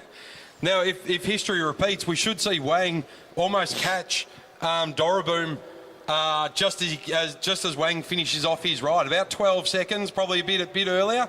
We'll see what he's got left in the tank and if he can go a bit faster. Well, at the speed these guys travel at, 12 seconds is about a half lap. So they start a half lap apart because they're not quite quick as the big boys. They're probably 23, 24 second laps. So we just see how they go with that. And Wang really starting to come back now. So it's less than a bike length in it as they come through. Now he's moved to the front as well. So Doraboom, he started to slow down now as they've done their first 1,000 metres as they come round. So 1,000 metres done, a 1:13 for Yuji as he comes through. Jay Doraboom, he's about a bike length or two back now even more. He's losing ground quite quickly as he comes through. Very similar to their first ride-off. Doraboom went out, gained that 40 or 50 metre gap, and then Wang just slowly reeled him back in and then started gaining grounds. And as if you have a quick look now, you'll see the same thing happening now. He's got about gained about 50 or 60 metres. Yuji might just be starting to see the back tyre of Doraboom sneak around the corner as he goes into the straight. Yeah, I'll have him inside now. As he comes through, it'll be 9.5 to go now for Doraboom. This will be 9 to go for Yuji, and now he can definitely see Doroboom. So he'll have this ready to wind up. Now, if he catches Doroboom, that'll be race over. They don't have to keep going. That'll be the bronze medal done and dusted. The only way they will be allowed to go, the event will keep going, is if you have a pre-discussion with the commissaire that you want to ride for a time and all the officials agree to it, you can continue to ride for a time. But in theory, what happens now? The gun will go. As we see the catch. And it didn't. And there's the whistle. Well, so they're using a whistle. That'll be Yunji Wang. He'll take the bronze medal. So he caught Doroboom. He saw him in his sights. Had quite a few laps to go, but he decided he was just going to go out hard and try and catch him, Billy. Yeah, I'm a bit disappointed they didn't have the gun, because back in the old days we used to use the gun. It was pretty handy out in the middle, because when the plovers started giving you a bit of a curry, you could go, oh, no, we really and truly didn't shoot any. Honest. I thought back in the 1800s when you raced, Billy, it might have been a real gun. They shot the rider who got caught. No, we didn't shoot the rider that got caught. Although some might have tried, I tell you. Because back in those days, of course, we used to have bookies at the track too. That's got disaster written all over it. No collusion in cycling, as you always say. All right, up next for our elite men individual pursuit final. So Yunji Wang, he'll take home the bronze. Now we're up for our gold final. That'll be between Tyler Tompkinson and Noah Blannon. Now this is going to be very interesting. Not as interesting as the one of the next gold medal ride-off, but there's only 3 seconds between these two riders, Tompkinson and Blannon, as they go out there. So that's, at this level, you've got to remember, these riders, they can kick and go harder if they've got something to kick for. So it'll be very well fought, and it'll be dependent on what they've discussed with their coaches. Well, that's funny because they've got the same coach. So a lot of pressure on the caller for this one, because they're 3 seconds in, it is not a lot. So the caller will have a lot of pressure to know what the other rider is capable of in the last 2,000 metres. Yes, and that's if the caller's their coach. Sometimes the caller is just someone you've got to call for you, but in this case it is the coaches that are out there with the riders. As you can see, the two QAS coach, I think is Nick on the far side, Jordan down here.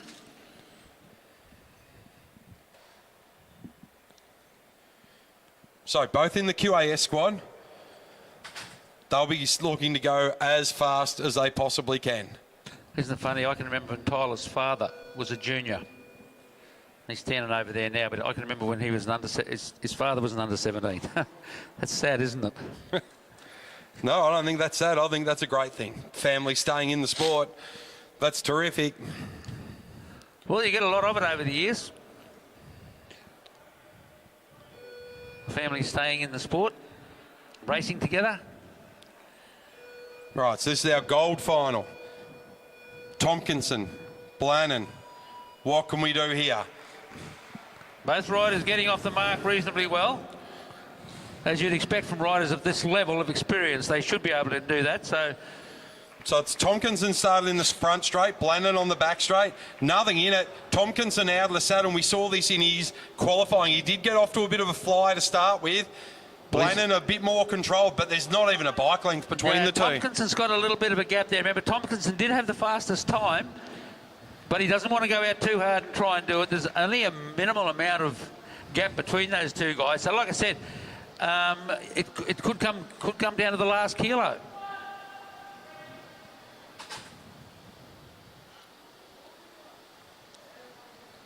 Round they come. Still nothing in between the two boys as they roll around. Two men, sorry, I should say, as they come round.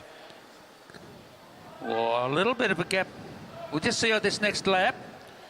Blannon was really strong in the end. Tompkinson had a good start in his qualifying as well. Okay, there's a gap opening up there now. So, 1,000 metres down, 3,000 to go. There is a gap of about 15 metres between the two. Tompkinson, head down. He wants to go fast. Blannon, he's holding that gap now, though. He didn't lose anything on that half a lap. It's about the same. Maybe it's gone out to about 18 metres from 15. There's a bit of a gap coming through there now. Tompkinson opening that gap up. You can see it now. Now Blannon gets the call. You need to go faster, mate. You need to go. Don't give him the carrot to chase. But it is out to 20 metres. So, Tompkinson. The gap is already larger than the winning margin. than the qualifying margin, 1,000 to 1,000. Can Tompkinson keep this up though? There's still 9 laps to go as they come through. It's still a lot of laps around Anna Meares Velodrome. 1,250 metres, 2,250 metres. It's not a matter of can he keep it up. It's a matter of will he keep it up, and he knows he has to, because if he comes off and he can't keep it up, his father's going to go crook at him. As they come through, and the gap is definitely out to about 35 metres now. So Tompkinson will soon see Blannon as he disappears around the corner, as he comes around 1 and 2. He's almost got Blannon in his sights now. Blannon across the halfway mark down the front straight. 7 laps to go now for Tompkinson. Blannon, he'll now have 7 laps to go, and it's about 50 metres the gap. Well, Tompkinson's still consistently riding his lap times as he did in the first one. So, as I said earlier, sometimes it's a matter of being able to back up, get rid of the lactic acid out of the body, get the mindset in the right place, think about what you're going to do, and come back out again. And you can see him gaining ground, visibly see him gaining ground now. Tompkinson is gaining that kind of ground. And it doesn't look like Blannon's struggling. He's going still fast, but Tompkinson, he's got the bit between his teeth. He can see him now. He'll be getting the call. Chase him down. There's going to be a catch. There'll be a catch before they get to the next half lap mark. Blannon would have got the call saying you're about to be caught, and he'll come up. Tompkinson will come up around the outside. There you go. Tyler Tompkinson. He'll go home with a gold medal in the elite men individual pursuit. Noah Blannon, he'll take home the silver. And in third place from University of Queensland will be Wang. I need to get some more lead in my pencil. This thing needs some too. Okay, that was a great ride off there. As I said, this is where you get the interesting ones, and the next 2 rides still pretty close. It doesn't matter what their times were. Will Heath, Luke Rickett, 6 seconds between them. As you can just see what happened there, the first ride of those 2 couples were 3 seconds between them. The rider gained 12 seconds in 9 laps. So I'll work on roughly 12 seconds a half lap. It's give or take a little bit here, but for the purpose of the exercise, let's just go with it. So this is our bronze medal final for our individual pursuit, 3,000 metres, junior men under 19. Yes, so you got Will Heath and Luke Rickett, 6 seconds between them. Not even a quarter of a lap. No. Maybe just over a quarter of a lap. And as we've just seen, and anything can happen. Like I said, it's who can back up is the big thing. Now, remember when we used to ride it the old days, when we took the 4 through and you rode off against each other, you'd ride 3 of these things in a session. And you see how hard it is just riding 2. Matter of fact, it's not much bloody fun riding 1.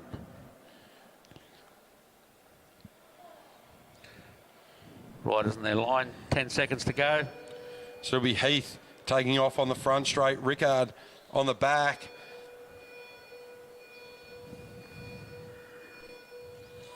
Oh, a bit early for Heath out of the gates. He got caught up. Just that fraction early, Billy. Yeah, not critical in a pursuit. Time trial, yes. Pursuit, no. Not as critical as it can be. So let's see how they go now. So pretty even across that first half lap.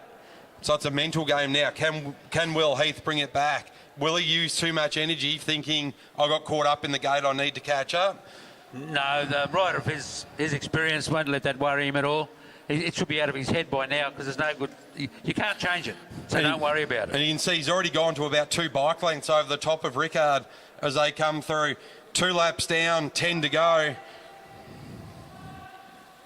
So smart riding by Will Heath. He hasn't let it affect him. He's just got back down to business. Rickard now about 2.5, 3 bike lengths behind. Yeah, just see how much he's still slowly gaining ground. And like I said, it was only 6 seconds in that first lap. And as you pointed out, the first heat, that's about a quarter lap. So they've only ridden... Well, they're coming to get the call this time. So this is 1,000 metres down now. So 8 laps to go. And definitely Heath's opened up about 25 metres over the top of Rickard.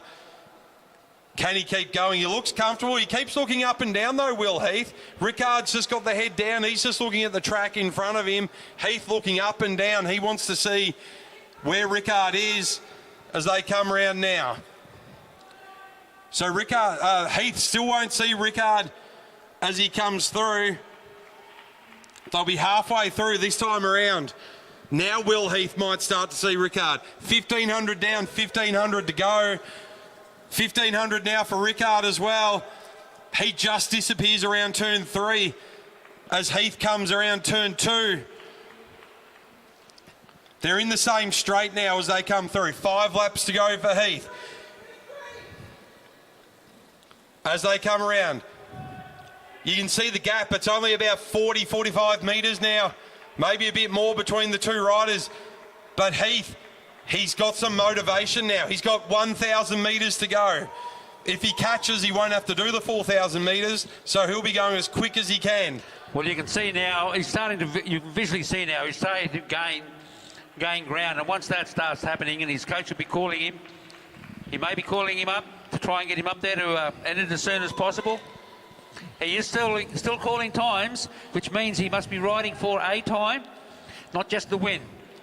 So otherwise, his coach would just say, yep, you're going well. But calling times, he's letting the rider know where he is that still on his schedule. 2 laps to go at a 2:47.6. Really starting to push now, Will Heath. He's going to try and beat his time from earlier on in the night. So this is for our bronze medal for our individual pursuit for junior men 19. And you can see the gap now is probably only about 20 metres. There's the bell for Will Heath. He's really starting to get back on the back wheel of Luke Rickard. Luke gets his 1 lap. He's got motivation. He knows Will Heath is behind him. He doesn't want to get caught. Round he goes, pushes a bit harder. Will Heath will come across the line. He'll take home the bronze medal. Still didn't get that time. Looked like 3:20, but the clocks aren't working. I think he might have gone just that touch quicker than he did in his qualifying. Qualifying was 3:20 would have got him in there in the gold, I think. That's roughly the same, I'd say. Yeah, so if he got a 3:20, that would have been almost close enough to beat Toby Jones. Yes, he's... Either way. He rode just over a second quicker than his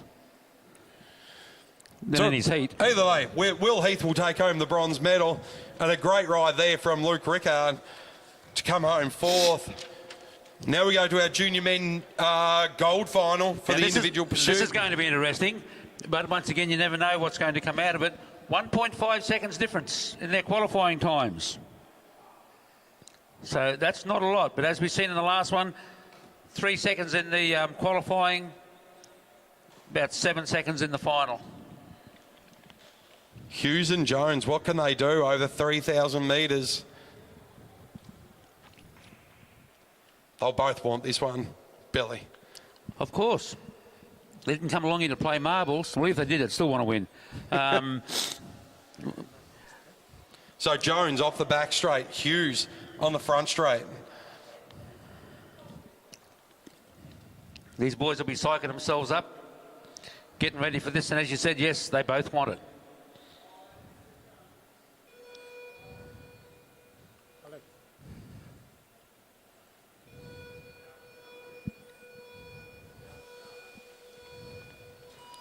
Good start from both riders. Both riders after a pretty good start.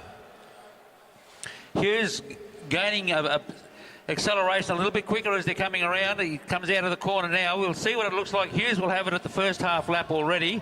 So that gap there is nearly what he is in the lead by. But let's see. Like I said, that first lap and the second lap are very important. So see if Jones can bring anything back, and they'll hold each other first through. So keep an eye out for what happens at the first kilo. And we saw this in the qualifying as Jones goes across the line faster there, but Jones really rode his way back into the race. He got a slower start, took about 2 or 3 laps to get on terms with his machine and then fired up. But you can see now he looks like he's on fire. He's already gained probably 20 metres over the top there of Hughes. You could see that then, Jones, it's got a good gap here. He's about 30 metres up on Hughes in that first 3 laps. Now, is this just nerves from the gold medal? I don't think so. Toby Jones, a pretty level-headed young man. He still holds 25 to 30 metres as he comes around. 1,000 down now, 2,000 to go. And he's still a good 30, 35 metres over the top of Nick Hughes. Alex Hughes, sorry. Yeah, well, Nick Hughes wasn't here today, so Alex is racing instead. So we just see how long it goes. As I said, they've still got nearly just under 2 kilometres left to travel, so anything can happen in that time frame. And that gap extending just a little bit. You can see Jones now. He'll be starting to see that Hughes isn't too far away. There's quite a gap as they come round. Jones now, he'll get 1,500 metres to go. They're halfway there. What has Hughes got in this last 1,500? He's getting pushed by Jordan Kirby. Go. Yeah, no more times anymore. It's just go, go, go. Okay, now that seems to have stabilised that gap a little bit. We just see when they come around there now this time around. Hughes just getting told, you need to go, mate, you need to go. Toby Jones now comes through. He'll come round the back straight. He'll get a kilo to go. There it is, 4 laps of Animere's Velodrome, and he's still maintaining that gap. But it looks like Hughes is getting faster. He visibly looked faster coming out of turn 4 than he has previously. And look at him starting to lean into the corners, Billy. He's starting to put a bit more effort in. You can see whether it's a futile effort or not, I don't know, but it is an effort, and it's good that at least he's having a go and hasn't thrown the towel in. His coach is still calling him, so they're still riding for a time. Because remember, there's still sections to go away to selection here, to go away to nationals, and see who they take. 2 laps to go for Toby now, 500 metres. 2 laps to go for Hughes, 500 metres. Round they come. Toby Jones, he's looking incredible. He'd have to really suffer in this last lap and a half if he was to lose the gold here. Toby Jones gets the bell. 1 lap to go. 30 metres in front of Hughes. What can he do? This is pure adrenaline for Toby Jones coming through. Half a lap. He'll get this. Alex Hughes on the back straight. Half a lap to go. Toby Jones, the young man from Balmoral, he'll go home with the gold. Great ride from Toby. Alex Hughes to come through to collect the silver. Great riding from the young man. Well, there you go. That was the quickest time of the day, Toby Jones. Just over the 3 minutes 19, which is quicker than what his qualifying time was. I think it was. I think he got a 3:19 on qualifying. So that means he's managed to maintain the same pace. Yeah, so a 3:19.2 for qualifying. Oh, no, it was Alex a 3:19.2.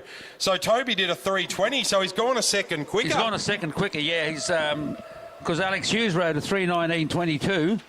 So it would have been very, very close if he rode the same time. Then would have put them both in the 19s. But once again, we can't see the actual times on the scoreboard because the clock doesn't stop. So we just take a guess because we're watching down here and then looking up at the clock at the same time. So great ride from the young men there. I said clock, didn't I? You did say clock. Yeah, so we're looking down here at the track and then trying to keep our eye up there on the scoreboard. So that's split second. Yes, we'll have a split second when you get up there and then try and focus on it. And at my age, the eyes don't focus as quick as they used to. So that'll be Toby Jones taking home the gold, Alex Hughes taking home silver, and Will Heath, he'll take home the bronze. Great ride, young men. All right, to finish off our first session here on our Elite Under-19 and Para-State Championships, we're going to have the Elite Men Keirin final. First up, we're going to have our ride-off from 7 to 8. I think there'll only be 2 riders in this first final. Yes, there will. There'll be Peter Macris will be one of them. He'll be taking on Cameron. So they can have their own little match race. A 6-lap match sprint. Yeah. Well, they can have fun, or they can just go around and swap recipes. No, Macris has got some good kebab recipes, let me tell you. I'll tell you what, if you look at Pete's Instagram or Facebook page, he usually cooks up a bit of a mean barbecue on a Sunday. He likes to do that, yes, he does. He likes his lamb.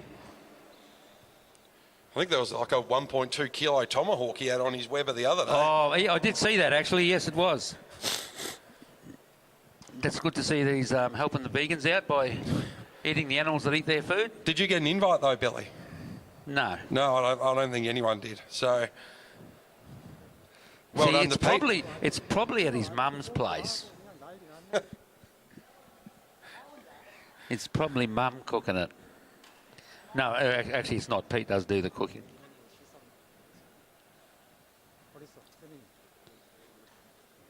All right, so it'll be Cameron. He'll take the front wheel, followed by Macris.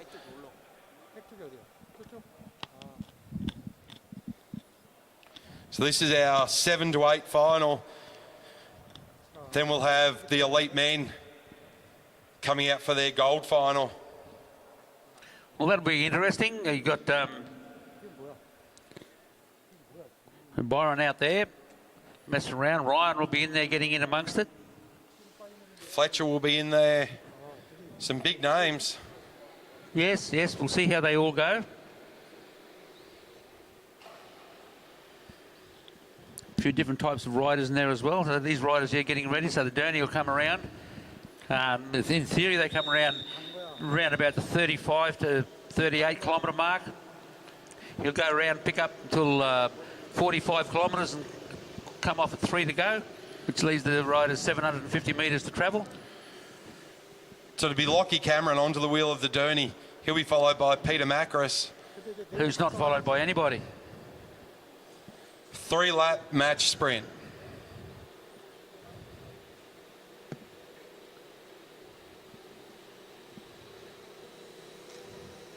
Yeah, what they could have done is just put them on the fence and said, okay, boys, 3 to go, because nothing's going to change out there at the moment.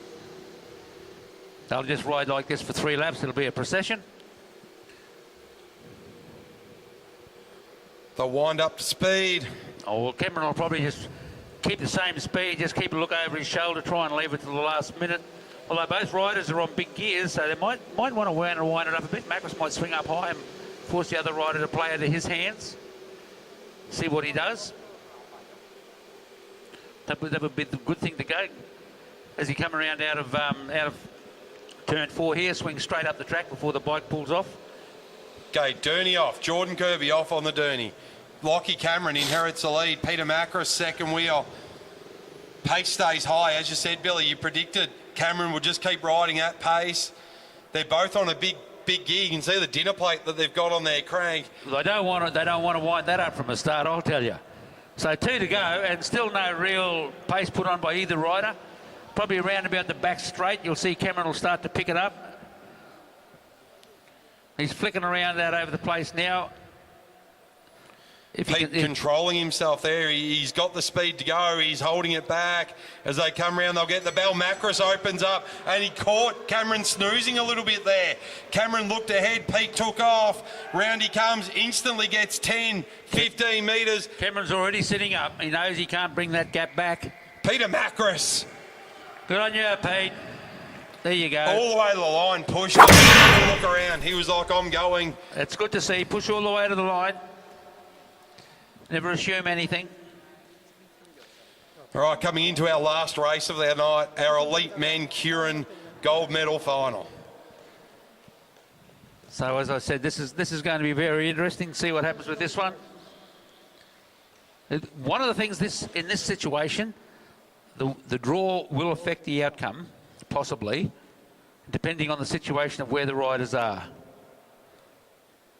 So if you have someone like Adam Clark drawing the motorbike, he'll try and he won't go early. If he stays at the front, he'll try and keep that sprint up as late as possible. Which it looks like Adam Clark has got the wheel of the bike. You know, and you'll have Byron Davies and Ryan Elliott will be watching each other, not too sure what to do. Which one? Just keeping an eye on Joey Black. He can also max it with these guys. So, and John Eder, give him a bit of a head start. They won't bring him back either. So it's all very interesting and exciting. So to be Clark, Davies, Elliott, Black, Fletcher, Eder. Adam Clark just missing the start there. I'm going to blame that on Bear Liang for a bad push-off from the fence. Keith Ham, the commissaire, he's keeping track of what the riders are doing down there as well. That's a bit of a worry, you know. Bear Liang's in construction. You can't even figure out what a straight line is. You know, you've got to line the rider up with that line, and he couldn't get it done. So I don't know what some of these buildings look like.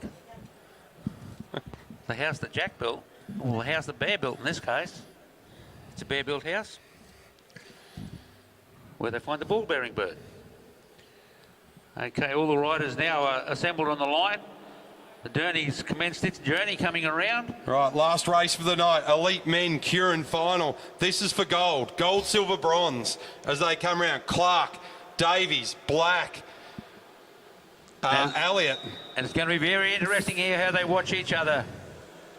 Fletcher gets up there straight away. He's got Eder on his wheel. What are they going to do? 3 laps to go. It'll be Clark inherits the lead. Well, as I said, I doubt very much if Clark will try and start the sprint from 750 metres out. Phillips will be looking over his shoulder to try and see where Elliott is. Black stuck there in the middle. He'll be quite happy to be on that wheel. Bryson's back there on the wheel as well. He'll be quite happy to be there. John Eder will probably stroll to the front after a little while. But the other riders will just be watching for the moment. Like I said, no one will go from this far out. Well, you can't go past the motorbike or the Derny. Can't call it a motorbike. Now the tactics will come into play. A lap and a half down. Now they can move around.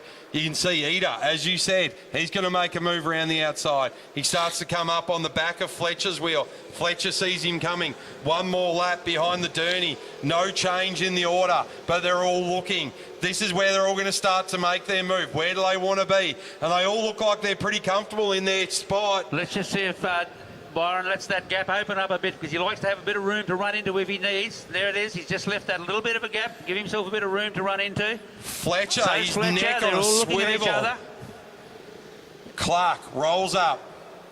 Oh, he's going to go. He's going to go from 2.5 out. He's going to drag Byron along with him as well. He's going to try and make it an enduro event, and Byron didn't want to do that. So Black straight up onto the wheel of Byron. That's a good place to be.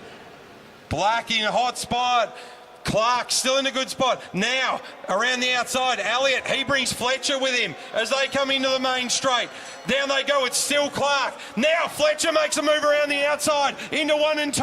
Fletcher back in behind Elliott. Now comes Davies around the back straight. Who's going to come through? It's going to be Elliott. Will come home for the gold. This will be a fight for silver. Elliott, Davies, Fletcher.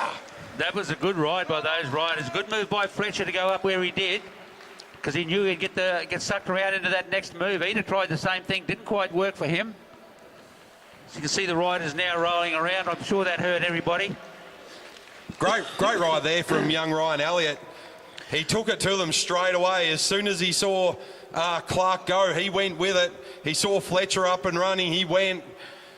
Well, and he came home with the goods. They weren't going all that hard. And as I said, Adam Clark is an endurance rider. So if he decided to go from that far out, he wanted to just back himself. He didn't want to try and ride him off in the last 500 metres. So he did hold that lead for a while, and they were watching. And you've got to take a bit of a gamble when you do something like that, because sometimes the rider on your wheel will think, should I chase that wheel and spend my legs, or should I wait till someone else come past and get a sit on the other riders? There's all those things that go through your mind while you're doing that. In a split second, you've got to try and make that decision. That's why in sprint racing, it's very important that you learn how to be reactive and not have to sit and think about things. So you don't have to go through all these things in your mind and think, what should I do? It should already be being done.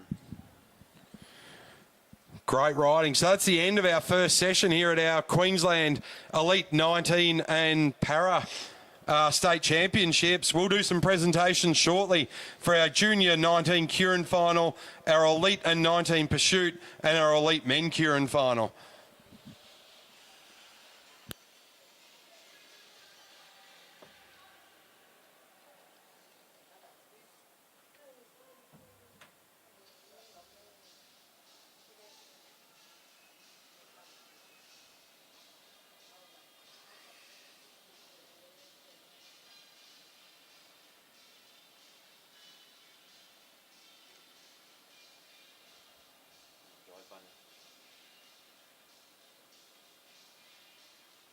You heard much of their stuff?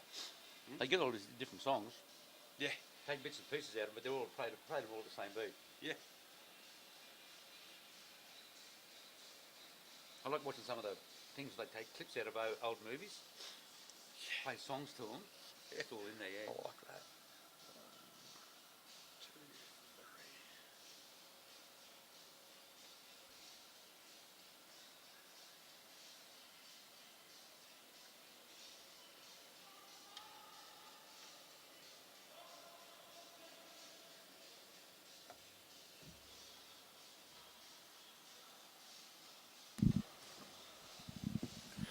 All right, moving in to our presentations now. First up, we're going to do our under-19 Junior Men's Keirin final.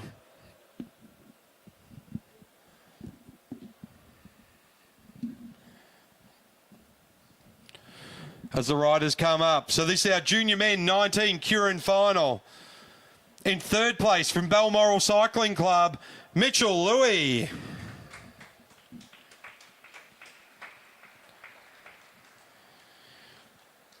In second place, taking home the silver medal, the young gun from Bundaberg, Archie Pratt. Yes, Archie. And in first place, taking home the gold, Tom Choi.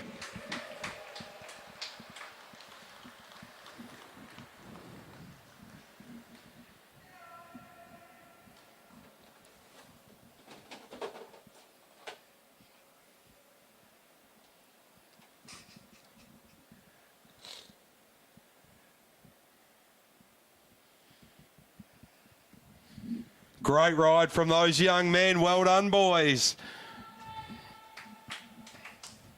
Next up, our elite men individual pursuit 4,000 metre final.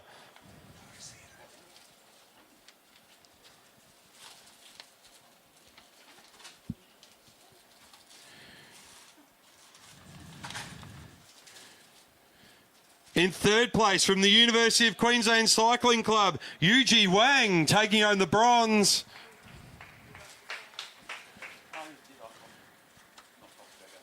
In second place from the Gold Coast Cycling Club and taking home the silver, Noah Blannon. And in first place, taking home the gold from Balmoral Cycling Club, Tyler Tompkinson.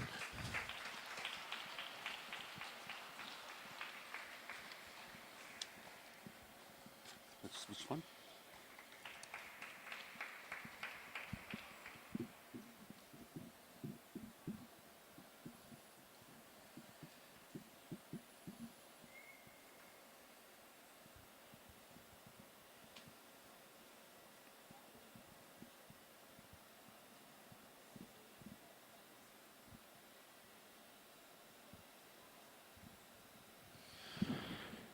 On to our under-19 individual pursuit final of 3,000 metres. In third place, taking home the bronze from Balmoral Cycling Club, Will Heath.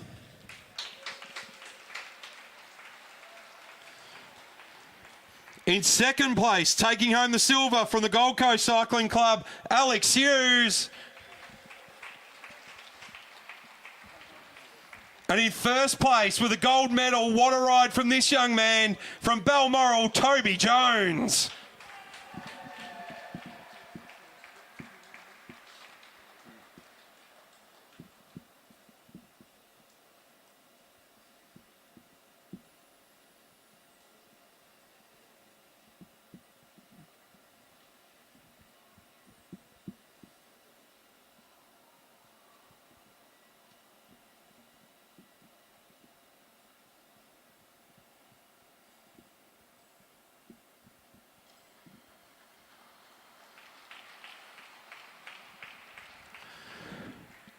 And on to our final presentation of the night. Our elite men Keirin final. As Byron just strolls up to the podium.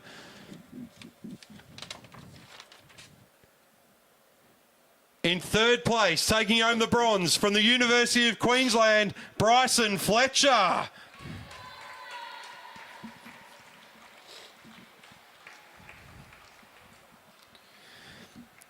In second place, taking home the silver, Byron Davies. And in first place, taking home the gold medal, Ryan Elliott. And there, ladies, we present to you the finalists and medalists of the men's elite Keirin final of the State Queensland Championships 2024.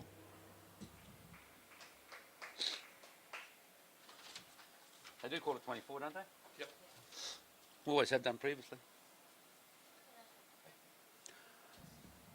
Okay, ladies and gentlemen, little boys and little girls, that concludes this evening's session. There's been some nice racing. It's been fun to be here. Hope you've all had a good time. We look forward to seeing you back here tomorrow afternoon. The warm-up will be from 12 till 12:50. Racing will commence at 1 o'clock. and we'll get underway then with back on with some brilliant racing. So I'd hope to see you four here again tomorrow. And for the time present, wish you all a safe journey to your kind respective homes. Hope you all stay well and safe. And on behalf of the staff and everybody here, we'll say good night and see you back here tomorrow. Thank you.